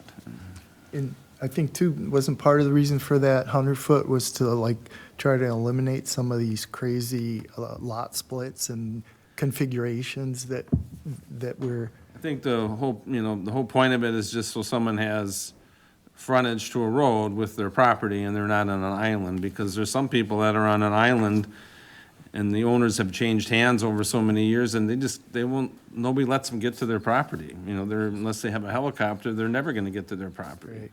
And then they turn around and say, oh, we'll buy it from you, pretty cheap too, you know, because they can't use it for nothing. yeah. You know, and that's the biggest fear with easements and not having the frontage is sooner or later, something's gonna occur where something we allowed to happen might be detrimental to us allowing it to happen. Yeah, so it was kind of a thought-out process over time to get to where we're at now. I think so. I mean, we're open to discussion at least for different changes, you know, and, you know, some things change in the way things are, you know, ordinances, you know, some language. But there was thought in there on why they did it in the first place. I mean, it was like 60 feet and then they changed it to 100 feet for some reason or another, you know, and I'd have to do some research on the thought process, but it was done for a reason. Right. You know, it might have been because of some of the problems that arose with people with landlocked properties. Mark, is this his, example, like Jackson County does not require specific road frontage? Turn your mic on. Jackson County does not require specific road frontage for any parcel split greater than 20 acres. Is that what That's he his- said, or do you know that? I guess I have not researched his references to other counties, but because this email was specifically written by him, and that's his point of view or his take on it. I have not reached out to other counties specifically to see if the facts are true on this email. Yeah, But I'm I guess assuming they that's- are. I mean, Jackson County and Buffalo County in particular are a little more lax than we are with our zoning ordinance. And some of them aren't even, some townships don't even have zoning. So I'm not saying following him or nothing, I was just kind of Right, curious. yeah. I if- mean, I definitely would do a little more research. He sent me this email here just a matter of a few days ago, so I haven't really done much looking into it other than reading on why he thinks we should change things. Thanks. Yeah, and the comparison is just that. I mean, have our own reasons and our own, Yeah, I mean, every county has a different ordinance to some way, shape, or form. I mean, the ordinance things that we have that are similar to others is like our floodplain, shoreland, or septic, and well, that's all statewide requirements that we had to adopt. All the other ones, they're county-specific, lot sizes, zoning districts, stuff like that. Mark, it does look like he has some pretty good reaches in his citing, as far as the Fifth Amendment right, because you can't sell it. I'm pretty sure that's a reach. I researched what the Fifth Amendment even meant, and I guess it seems like that kind of pertains to, like, the government can't take your land from you without due compensation of some kind. I don't think it's saying that we can't have zoning ordinance requirements for certain things. It's something to do with the government taking your land from you. And that's just something we've never done, and we better not ever think about doing that. But, yeah, we get that once in a while. Some guys that are strictly against everything we stand for, they always plead the Fifth Amendment. I believe, as you stated, it's just to prevent a landlocked property. You can't create a landlocked property Right. because, that property owner then cannot access it, either over time, through generational sales or whatever. It's to prevent that. That's why we have that zoning. And this one in particular, like he references, he doesn't do it in this email, but he sent me another email. He references some other property transfers that have occurred, like when he bought this land versus when he bought part of it, or I'm having land records look into some of that with the deed work to see what his argument really is there, because it's kind of unclear. He's trying to point out other areas that were done incorrectly. And I guess I kind of said, well, two wrongs don't make a right. We're not gonna keep doing things incorrectly, knowingly do things incorrectly, if we have an ordinance to stand behind, we're gonna do it correctly, Just because somebody did something, say incorrectly 20 years ago, or 15, 10, doesn't mean we need to do it again, so. Well, I can sympathize with one of his points, because it happened to me personally. When I bought my property, it turns out You don't own your driveway. my parcel was landlocked, okay? And I needed an easement. It's like 50 feet to get to the road. And when you look on the map, it's with, it always says, well, you can't really tell. So I had it surveyed, and by God, it was right. It was not to the road. So I needed easement from 3 different property owners to get through to the road. So he is right that the people doing the real estate transactions and the title searches and the deeds aren't always bringing these things up, because this only happened after everything was built and we were, finalizing things. But Yeah. I don't know mean, how you can control There's all that. kinds of examples out there, but I guess the frontage doesn't necessarily need to be where they're coming in and out of the property. They just you could have frontage on Mount Rushmore and come out in the valley, with your driveway, but you would have to have an easement with some property owners. And, Yeah. and I guess, you know, up until a year ago, I didn't deal with these land splits all that much. You know, Verge took care of that. And it's kind of a learning process for me on some of these, but, you know, all the title companies and surveyors that we work with on a regular basis know some of the requirements and they should be following them, you know? And if they don't know, all they gotta do is ask. Well, that, and if that happens, shouldn't there be some liability back on the title company for not? I've never point blankly blamed them, but I always say, you know, they should be. A civil matter Yeah. with the That's title kind company of for what not I've kind of stated proper to them, that, informing. you know, you've hired these people to do this on your behalf, because nobody in their right mind would know this without being specialized in it. And you should question them on how things were They're done. pretty good at getting their fees for doing their work. They should be doing their work. I agree. We just had this issue last Friday at 9 in the morning or whatever. Somebody bought a piece of property, they wanted a driveway in, the excavator was there and this or that. They said, well, town has no jurisdiction over a county highway. And to come to find out, he only had 1.5 acres, which the town's zoning is 2 acres. But when discussing with Mark, he said this was passed at a certain time. How it got grandfathered in, it's got a CSM, so we have to Yeah. accept it. In that case, the lot has been created and it was signed off on and approved. So in that scenario, you know, we're not gonna go back 18 years and say, now you gotta do this. But I did measure the driveway from where the excavator was going in and out of there. And I got like 420 feet up to the guy's mailbox, you know? And then he's talking, well, I'm gonna move the driveway up. No, it's, you start moving that way, you're gonna lose your 400 feet. And I said, bottom line is you need to talk to the highway department, because they're the ones that are gonna issue the driveway permit. Because he wanted to come in on one and leave another, he wanted 2 driveways. I said, they're probably not gonna go for that, you know? But that's, Nope, and then I did talk to the neighboring landowner to see at the time before I got a hold of Mark and discussed this, if he could purchase a 1/2 acre or whatever to meet the requirements, because of course it's, the reason Town of Unity made that is if your septic fails, you still have some land to put in a second. That's why the zoning is set that way in our township. yeah, I mean, in this case, it was approved for some reason or another, that's why we're just gonna We're all kinda trying to let it figure be. that out, but You know, we I don't know, understand it, but in this case, you know, we really can't go back in time and do things differently, or maybe, I was talking to somebody else about in the town, and they said that one time it was 1.5 acres, and now it's 2, I don't know, he didn't know exactly what it changed, but yeah, that's why I mean, things need to be done correctly right from the start, or we're paying for things that happen. and per this instance too, this gentleman supposedly inherited this land tract, which another party, it was farmed and leased the farm part of it too. So I mean, it was a legal feud for a few years, and Okay. somehow this got slipped through evidently, because Yeah, I mean, it's I'm a more little lots. curious on why, but I did research it and seen that the CSM was recorded and signed off on by the zoning department, and so in that case, we have nothing really to,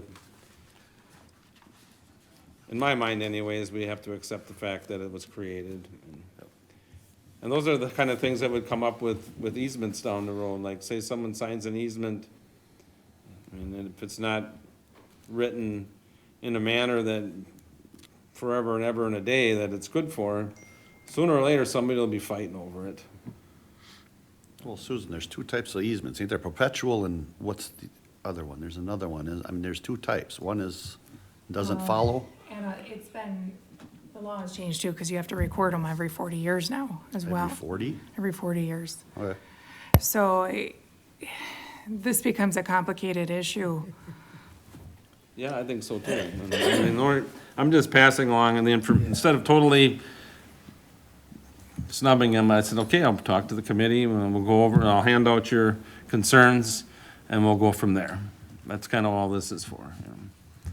I'm not saying yay or nay, but I guess, you know, there's been times where we've changed ordinances and it never worked out to what we wanted it to work out. I mean, look at the one with the railroad thing, and then they're still fighting with that one about the license to the this and that. And it's still not resolved, you know, but it's a requirement, you know.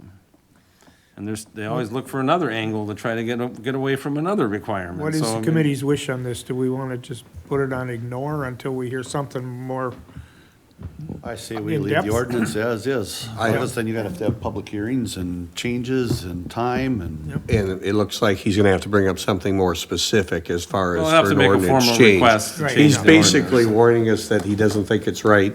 Here's why he doesn't think so. Right.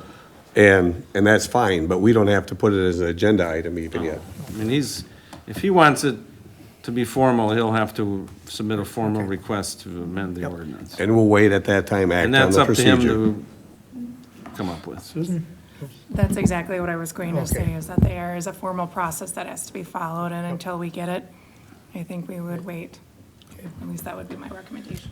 I mean, maybe this is a stupid comment, but do we want our county to become hunters only paradise? Because that's what this is about. He's asking for if you're gonna use it for recreation, then you should get this easement or this different ordinance. Right. I'm not sure I agree with that Right. either.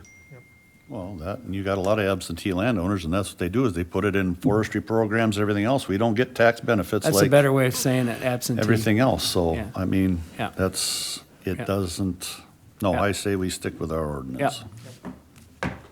I'll relay that to him and just say Okay. that if you want to pursue we're gonna have to, he's gonna have to have a formal request. And then we're gonna have to have a formal language to change in the ordinance. Well, and please convey to him the rationale for why our ordinance is as it is. I mean, I've had conversations with Okay. him already. All right. You know, Yep. I mean, we get calls, nobody agrees with anything in the ordinance. So, I mean, but we get calls about it, and we iron it out, or they get in trouble, or they want to change. I mean, there's the day don't go by that we don't have to hear some kind of grumping and groaning about it, so. Yeah. I guess that's enough for a zoning update at this point, but I guess Okay. just to kind of hit on it was a pretty good presentation, but we have a list of recommendations. We might want to elaborate on putting more recommendations. We have an approved list of recommendations for the solar stuff. So that was gonna be my point. Susan, have we worked on anything to adopting some of Columbia County's language into ours, or? So unfortunately, I've been gone for a couple of these meetings with some conflicts. And I don't know if we want to I know there could potentially be a timing issue, and I want to be careful that we're not going into an agenda issue. I'm not certain exactly what we want to be changed. And so that would be up to the committee, whether we would want to have an additional meeting on that. One thing that I did, just kind of running through, if we have a JDA or some other type of agreement, what's the process that the committee wants to follow to go through that too? I certainly, at some point, would want some input, not just a draft. I have the recommendations, which are helpful, very helpful, but I think there's a lot more. So I don't know if we want to think about that as well. And I haven't looked at that for a long time. Did that recommendations, did that include the battery storage part, or was that a separate issue? That did not cover, if you're talking about the 2023 subcommittee, we didn't discuss batteries. We didn't discuss it here, but Columbia County's format does in their new chapter 112. And that's what we are presenting here, whether we want to take some of those ideas. Yeah. And we had a second round of recommendations that were 2024, 2025 as well, that were formally adopted beyond the solar committee. Yeah, it was a list. I should have brought it with, but. And that wasn't an ordinance change or amendment to the ordinance. We just have a list of recommendations, like when they did the sand mine, they had 50 recommendations, and that was just something they all agreed on. That way they didn't have to do an ordinance language change. That may or may not be superseded by the state. Our recommendations are always gonna be there. It seems like we should at least commission a subcommittee to reopen the 2023 document and then bring in the Columbia County stuff and see I don't know if we need a subcommittee. Because I mean, don't think, we don't have time to enact an ordinance change before they come with their conditional use permit, right? Not now. Well, it depends on it. It'd have to be listed in the paper We're not gonna get on the ASAP for a June meeting public. anyways, because that, unless they turned it in by Friday. That's what I was gonna say, yeah, the public meeting notice requirements. So I mean, but the recommendation list, I don't think that merits a public hearing notice and all that. We would discuss recommendations. I mean, we have a good substantial list of recommendations Right.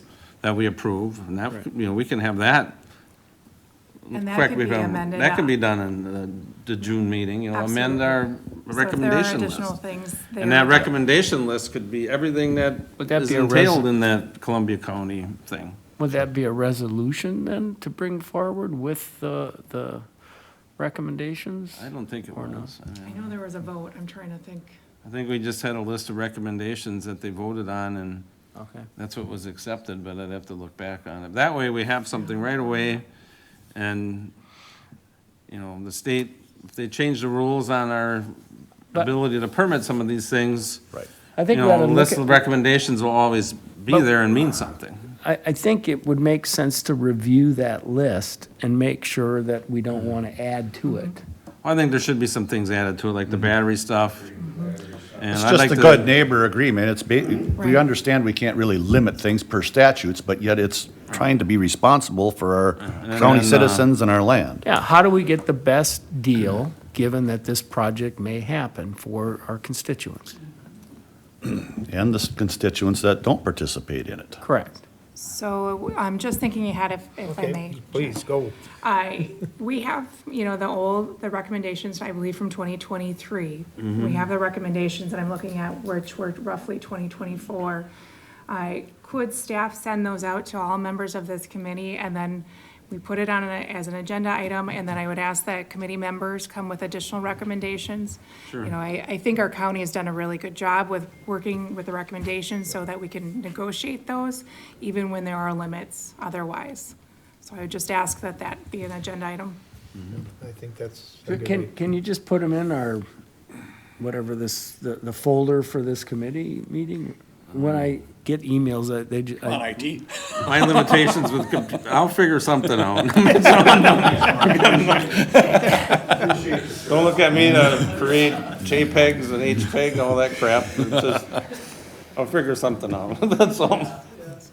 We'll figure it out. But there is a list that, I mean, we had the solar panel committee's recommendations, but then there was something that was later, that was just CUP-related recommendations. I think we should substantially add to that list with the battery concerns, a property line setback concern, you know, keeping in mind that we're required to issue a CUP, but our recommendations, if they're as honest and upfront as they appeared to be here, they would probably be open to most of our recommendations. Well, that, I mean, even site location of the battery storage to me has got to be more than just 1,000 feet of just the property line. There's got to be other setbacks for, Yeah, I mean, I think based on some of the rural setbacks, I'd be more concerned about, I mean, because she did bring up one of the participants, so I don't really care about them. I care about most of the people that aren't participating in this. Their lot line and their resident setback means more to me than the person that signed on for all this stuff. So if I may, I just have an additional question for the committee. You know, I had mentioned the 2023, the 2024 recommendations. I believe that Mr. Munson has also mentioned the different counties' ordinance. What information do you need, or what would be helpful to obtain? I don't know if everybody has all of this. the Columbia County ordinance Tony was talking about would be helpful.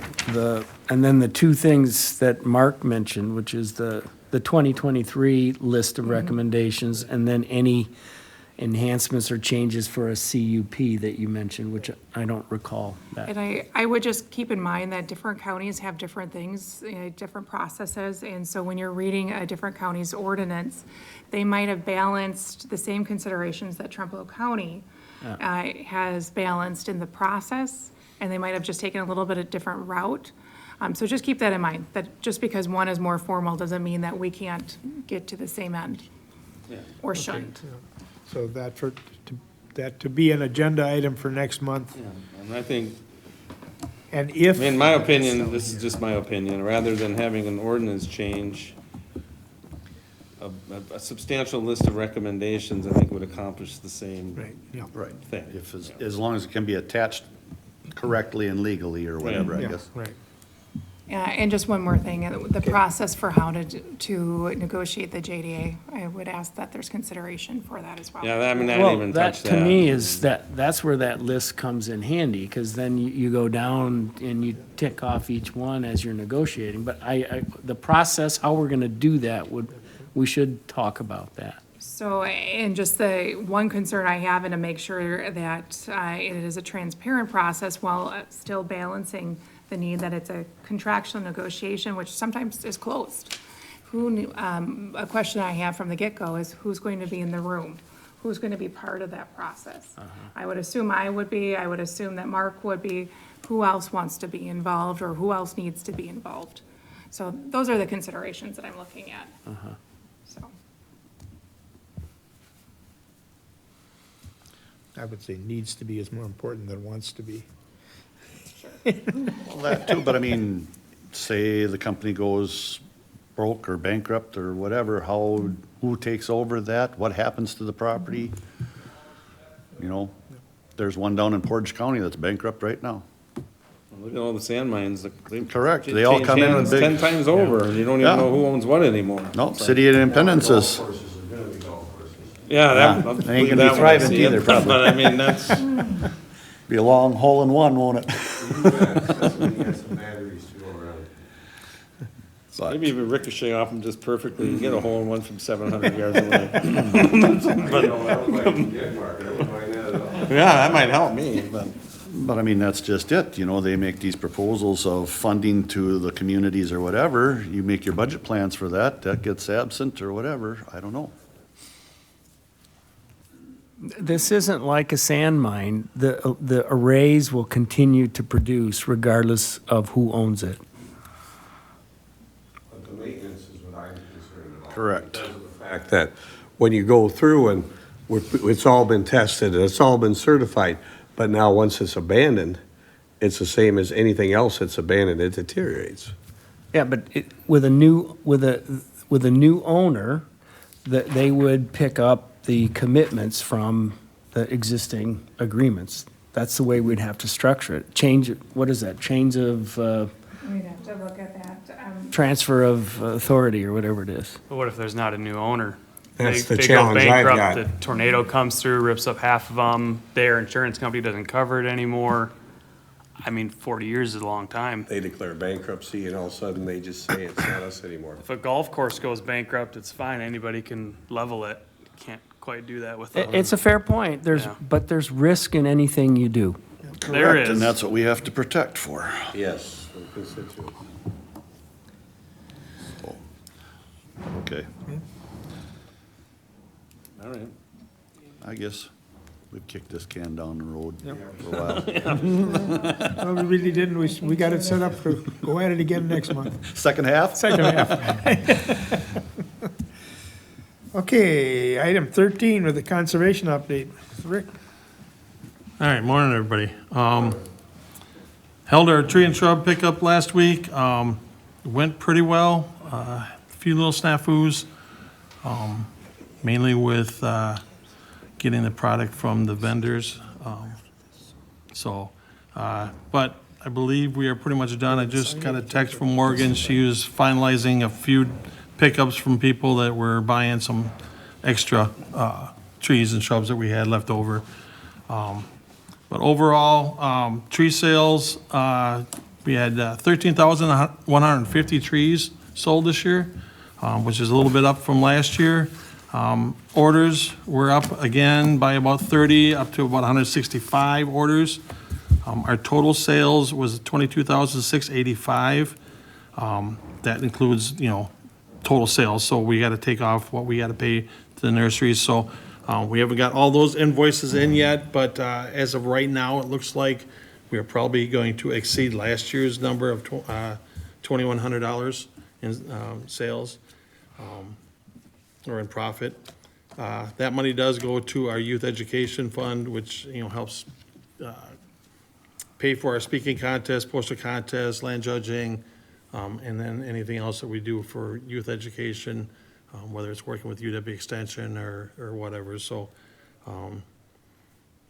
pretty good year. Morgan did a great job trying to keep everything going.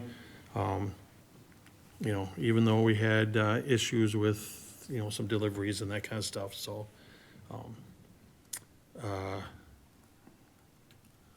Land judging coming up next week. We are finalizing all the stuff there. We did have some issues with that.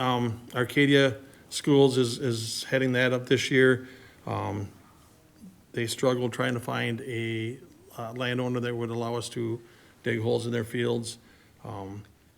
We found out some things that I probably should have thought about or covered with Haley before she left, like possibly moving this a little bit ahead of maybe the tree sale, or pushing it a little bit closer or up a little bit, as opposed to having it when we are in the first week of May, mainly because landowners are starting to get out in the fields and, getting planting done. So make note of that for next year. 2026 projects coming up, we're looking at finalizing those plans and cost share contracts.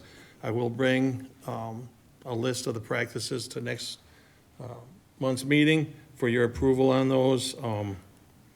We are working with NRCS and U.S. Fish and Wildlife Service again this year, looking at doing a variety of practices, including some soil erosion and water quality practices, along with some, habitat and wildlife practices. So got a pretty good variety of things going that potentially will be going in this year.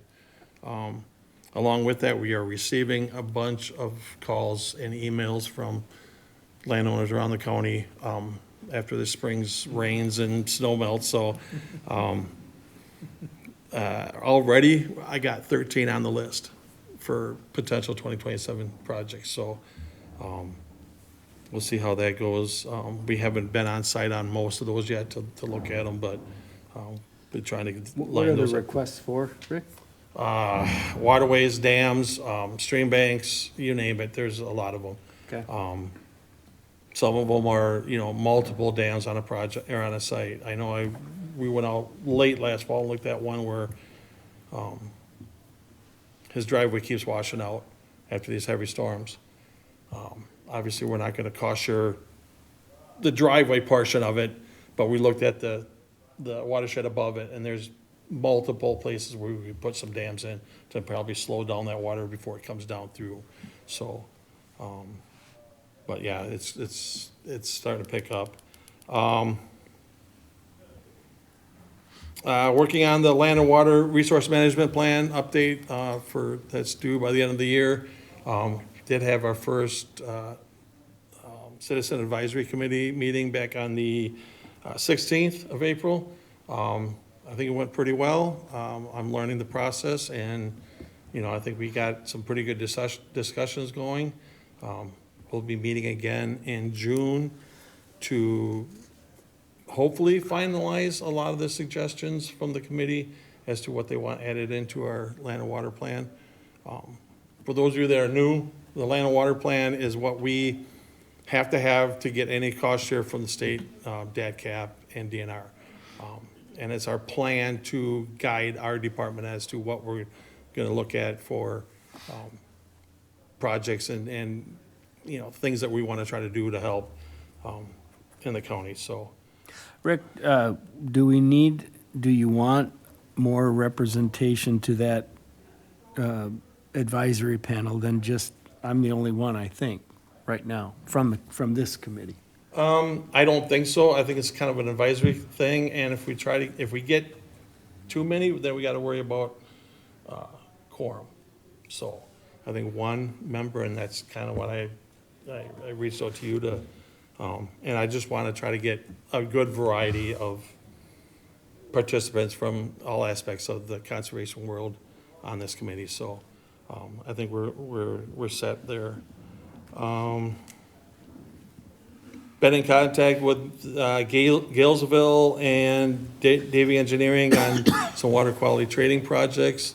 I know in the past, we have done a lot more with them as far as designing projects, doing a lot of the legwork and construction checks and all that kind of stuff.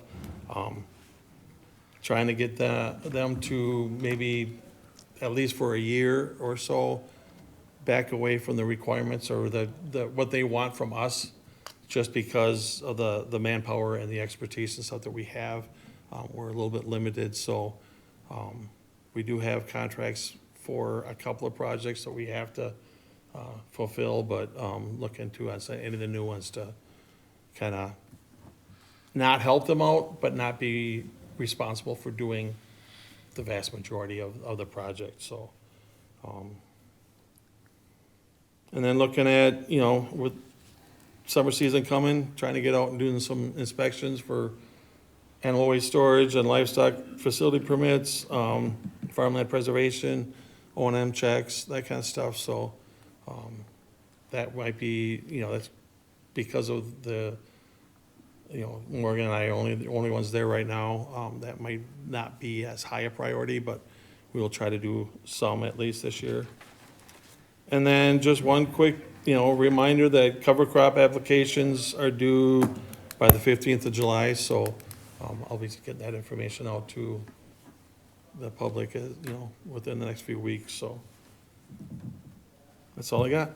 Anybody got any questions? Rick, a question for you. Yeah. The interviews are still a go for next week as far as for soil technicians? Yep. Everything's good? Then a request from the ag teachers that are participating with students for the land judging contest with a communication, just ensuring times, locations, the whole 9 yards. They requested that they get some update as far as Yep. what's going on. I know, talking with Morgan yesterday, we finally got a landowner to give us a firm, yes, we will host it. One of the things that I wasn't real happy with is they found a landowner across the river into Buffalo County. And I was like, God, should we try to find somebody here? And that's a little bit of what pushed us back a little bit, because we scrambled trying to find, somebody over here, but we just couldn't get anything. For paperwork means Right. the instructors just need to know when it's going to be happening and Yep. what's going to be happening, and We that will was get that out. requested. Within, the next day or so. I'd appreciate that, Rick. Yep. Thank you very much. And look forward to interviews. That sounds like it's going to be a productive day. It'll be a full afternoon with interviews, so. Anything else? All right, thank you. Fair enough. Thank you. Item 14, resolution requesting Wisconsin Counties Association to lobby state legislatures and the governor for legislation for greater local control for Wisconsin counties related to renewable energy. Discussion / possible action. It doesn't say who is bringing it up. Well, I'm gonna talk about it. Okay. And, I think this was initiated by a board member or a committee member. And, we were gonna have it ready for last month's meeting, but because of the board change, we didn't want a resolution on their first meeting, so. Basically, in a nutshell, it explains that, Trumpealeau County wants to be on record and inform the Wisconsin County Association and the legislator and the governor that, based on us being here and working with these people, we want local control. And this is talking more specifically with the bigger ones too, the Public Service Commission ones. And, so I just moved forward with it at the request of, I was kind of asked to throw it together, and I put it together and, drew up the resolution. So you do have the resolution there, is that right? Yes. I think it was in the packet too. so. Well, my packet was kind of different. Well, you want me to read it? I'll read it, I guess. It says, whereas first says the County Board of Supervisors duly assembled at its regular meeting, this will be sent to the May 18th meeting. It says, whereas local governments are closest to the people they serve and are best positioned to understand and address the unique needs, priorities, and challenges of their communities, And whereas public meetings and hearings held by local units of government allow for significantly more opportunity for public input than meetings and hearings held by the Public Service Commission in Madison. And whereas preserving local control is essential to maintaining accountability, transparency, and public trust in government, as well as ensuring that decisions reflect local values and conditions. Whereas statewide one-size-fits-all regulations do not always appropriately address the issues and needs of every Wisconsin community. And whereas a series of mandates and other agency actions have continuously shifted powers from local to state level. And whereas the geographic, environmental, and demographic diversity across Wisconsin counties necessitates localized approaches to governance that reflects each county's unique characteristics. And whereas state legislators have been making attempts to return local control to cities, villages, and towns over large-scale wind and solar projects in several bills. And whereas such attempts should be also applied to counties and county boards who are demographically elected bodies that directly represent the interests and values of their constituents. And whereas significant negative impacts on environmental habits, public health, road infrastructure, and property values and taxes due to large-scale wind and solar projects in those areas where exist are well-established and documented. And whereas Trumpealeau County's mission statement states Trumpealeau County exists to serve its people by responsibly stewarding public resources, delivering essential services, enhancing quality of life, and protecting the natural environment for current and future generations. Whereas Trumpealeau County's vision statement states Trumpealeau County envisions safe, healthy, and vibrant communities where all people are supported, empowered, and prepared to thrive today and into the future. Whereas agriculture in our community and across the state is a significant and leading industry, and agricultural land must be protected for current and future needs. Now be it resolved that the Trumpealeau County Board of Supervisors hereby requests the Wisconsin Counties Association consider this issue and/or adopt a resolution and lobby the Wisconsin State Legislature and Governor to support any and all efforts and legislation that would give local elected bodies greater control and regulation of large-scale wind and solar projects in the best interests of their communities. Be it further resolved that this resolution be forwarded to the Wisconsin Counties Association, all local and state legislators who represent the citizens of Trumpealeau County, the governor, and all county boards in Wisconsin for consideration, support, and action. Okay, with the resolution, is there any motion I make a motion to approve. to approve? Okay, Second. and a second. Discussion.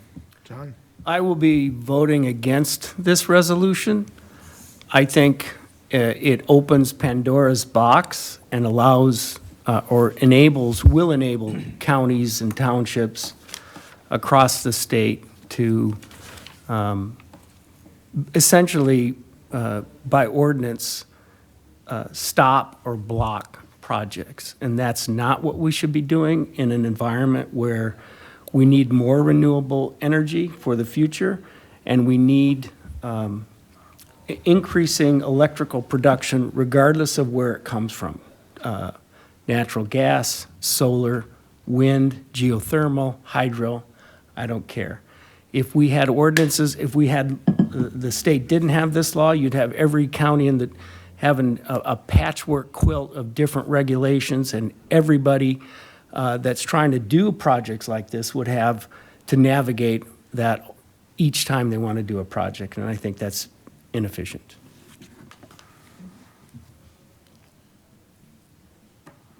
Anybody else? Randy, I see you got it on, or is that by accident? Okay. Nothing, yours is on too. Anything else?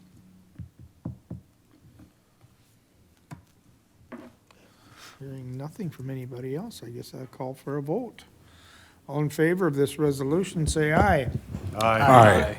Opposed? Nay. Okay, I'll pass the resolution around. I don't know if If you still sign it, John, or if you just don't sign it? Susan advised me to sign it. Okay. I mean, it's just introduced by our committee, it's not stating your vote, I don't think. Yes, it's just recognizing that That it we was introduced introduced. it. Right.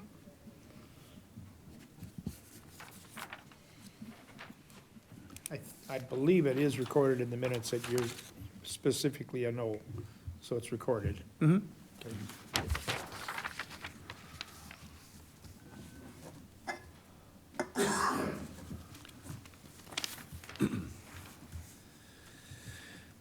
Okay. Future agenda items. Well, we have at least, well, unless things change, we're gonna have a CUP and a rezone hearing next meeting. The conditional use is not what we just No, heard no, about no. today. No, okay, It's for a campground. okay. And then the rezone is for a parcel split for another piece of property in the town of Albion. And, unless someone comes up with something within the next couple days, those are the two public hearing items that'll be on her. And then we're gonna have our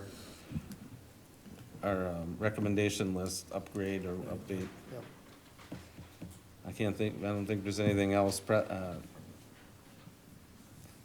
zoning wise that would be on there. Okay. With that recommendation, do we add data centers into some of that language, or no? What's that? Do we add data centers into some of that language? You know, with data centers, I mean, right or wrong, I mean, it's kind of reviewing some of the older language in our ordinance. If we can't find anything that resembles anything similar in our table of uses, we just don't, we have to give them a denial in writing, And like data centers specifically do not fall under the, like we've always lumped our substations into, I can't think of the exact term, but it's on no certain terms that a data center is not that, So maybe we can, I mean, it might not hurt to have them in there because the state might say, well, they're gonna be called this and it's a requirement, but as of right now, I don't think we're required to approve them because it's not in the table of uses. And it doesn't resemble anything closely.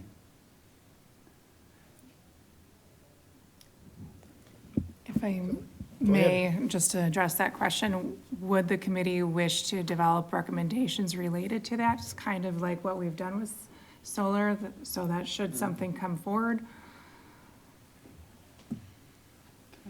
Share something, Yeah, just, sure. or just ask, I know we've talked about this before. I reached out to some colleagues and just asking about this. There is someone kind of local that, it's the Wisconsin Data Center Coalition. There's someone that's a representative that could come and speak and just kind of first start out with some information, and so that could guide a little bit more. I don't know if you're interested, and this individual said she'd be willing to come and share information from their perspective at least. I just thought I'd bring that up in case you're interested in hearing from them. I think it would be helpful to get more educated. There's going to be legislation introduced at the state level on this, so the more we understand it, the better off we are. Yep. State of Delaware put a moratorium on data centers, if I heard the national news correctly, a few days ago for some odd reason, but that's a long ways from here, but there's issues with that's those the- also. I mean, if you're going green, why Well, do is they? it, what are data centers? That's with not AI? about That's a going whole green. AI thing, but if they Well, got a they're lot their own more- energy source, and that's the whole big issue, is the water and the energy that they consume. Understood. And that's why it's good to understand what are the implications that these things bring with them. I would hope the data, I mean, I don't want to see them in any city or village around here, but that type of facility should be on the outskirts of a incorporated area, not out in the middle of nowhere, but.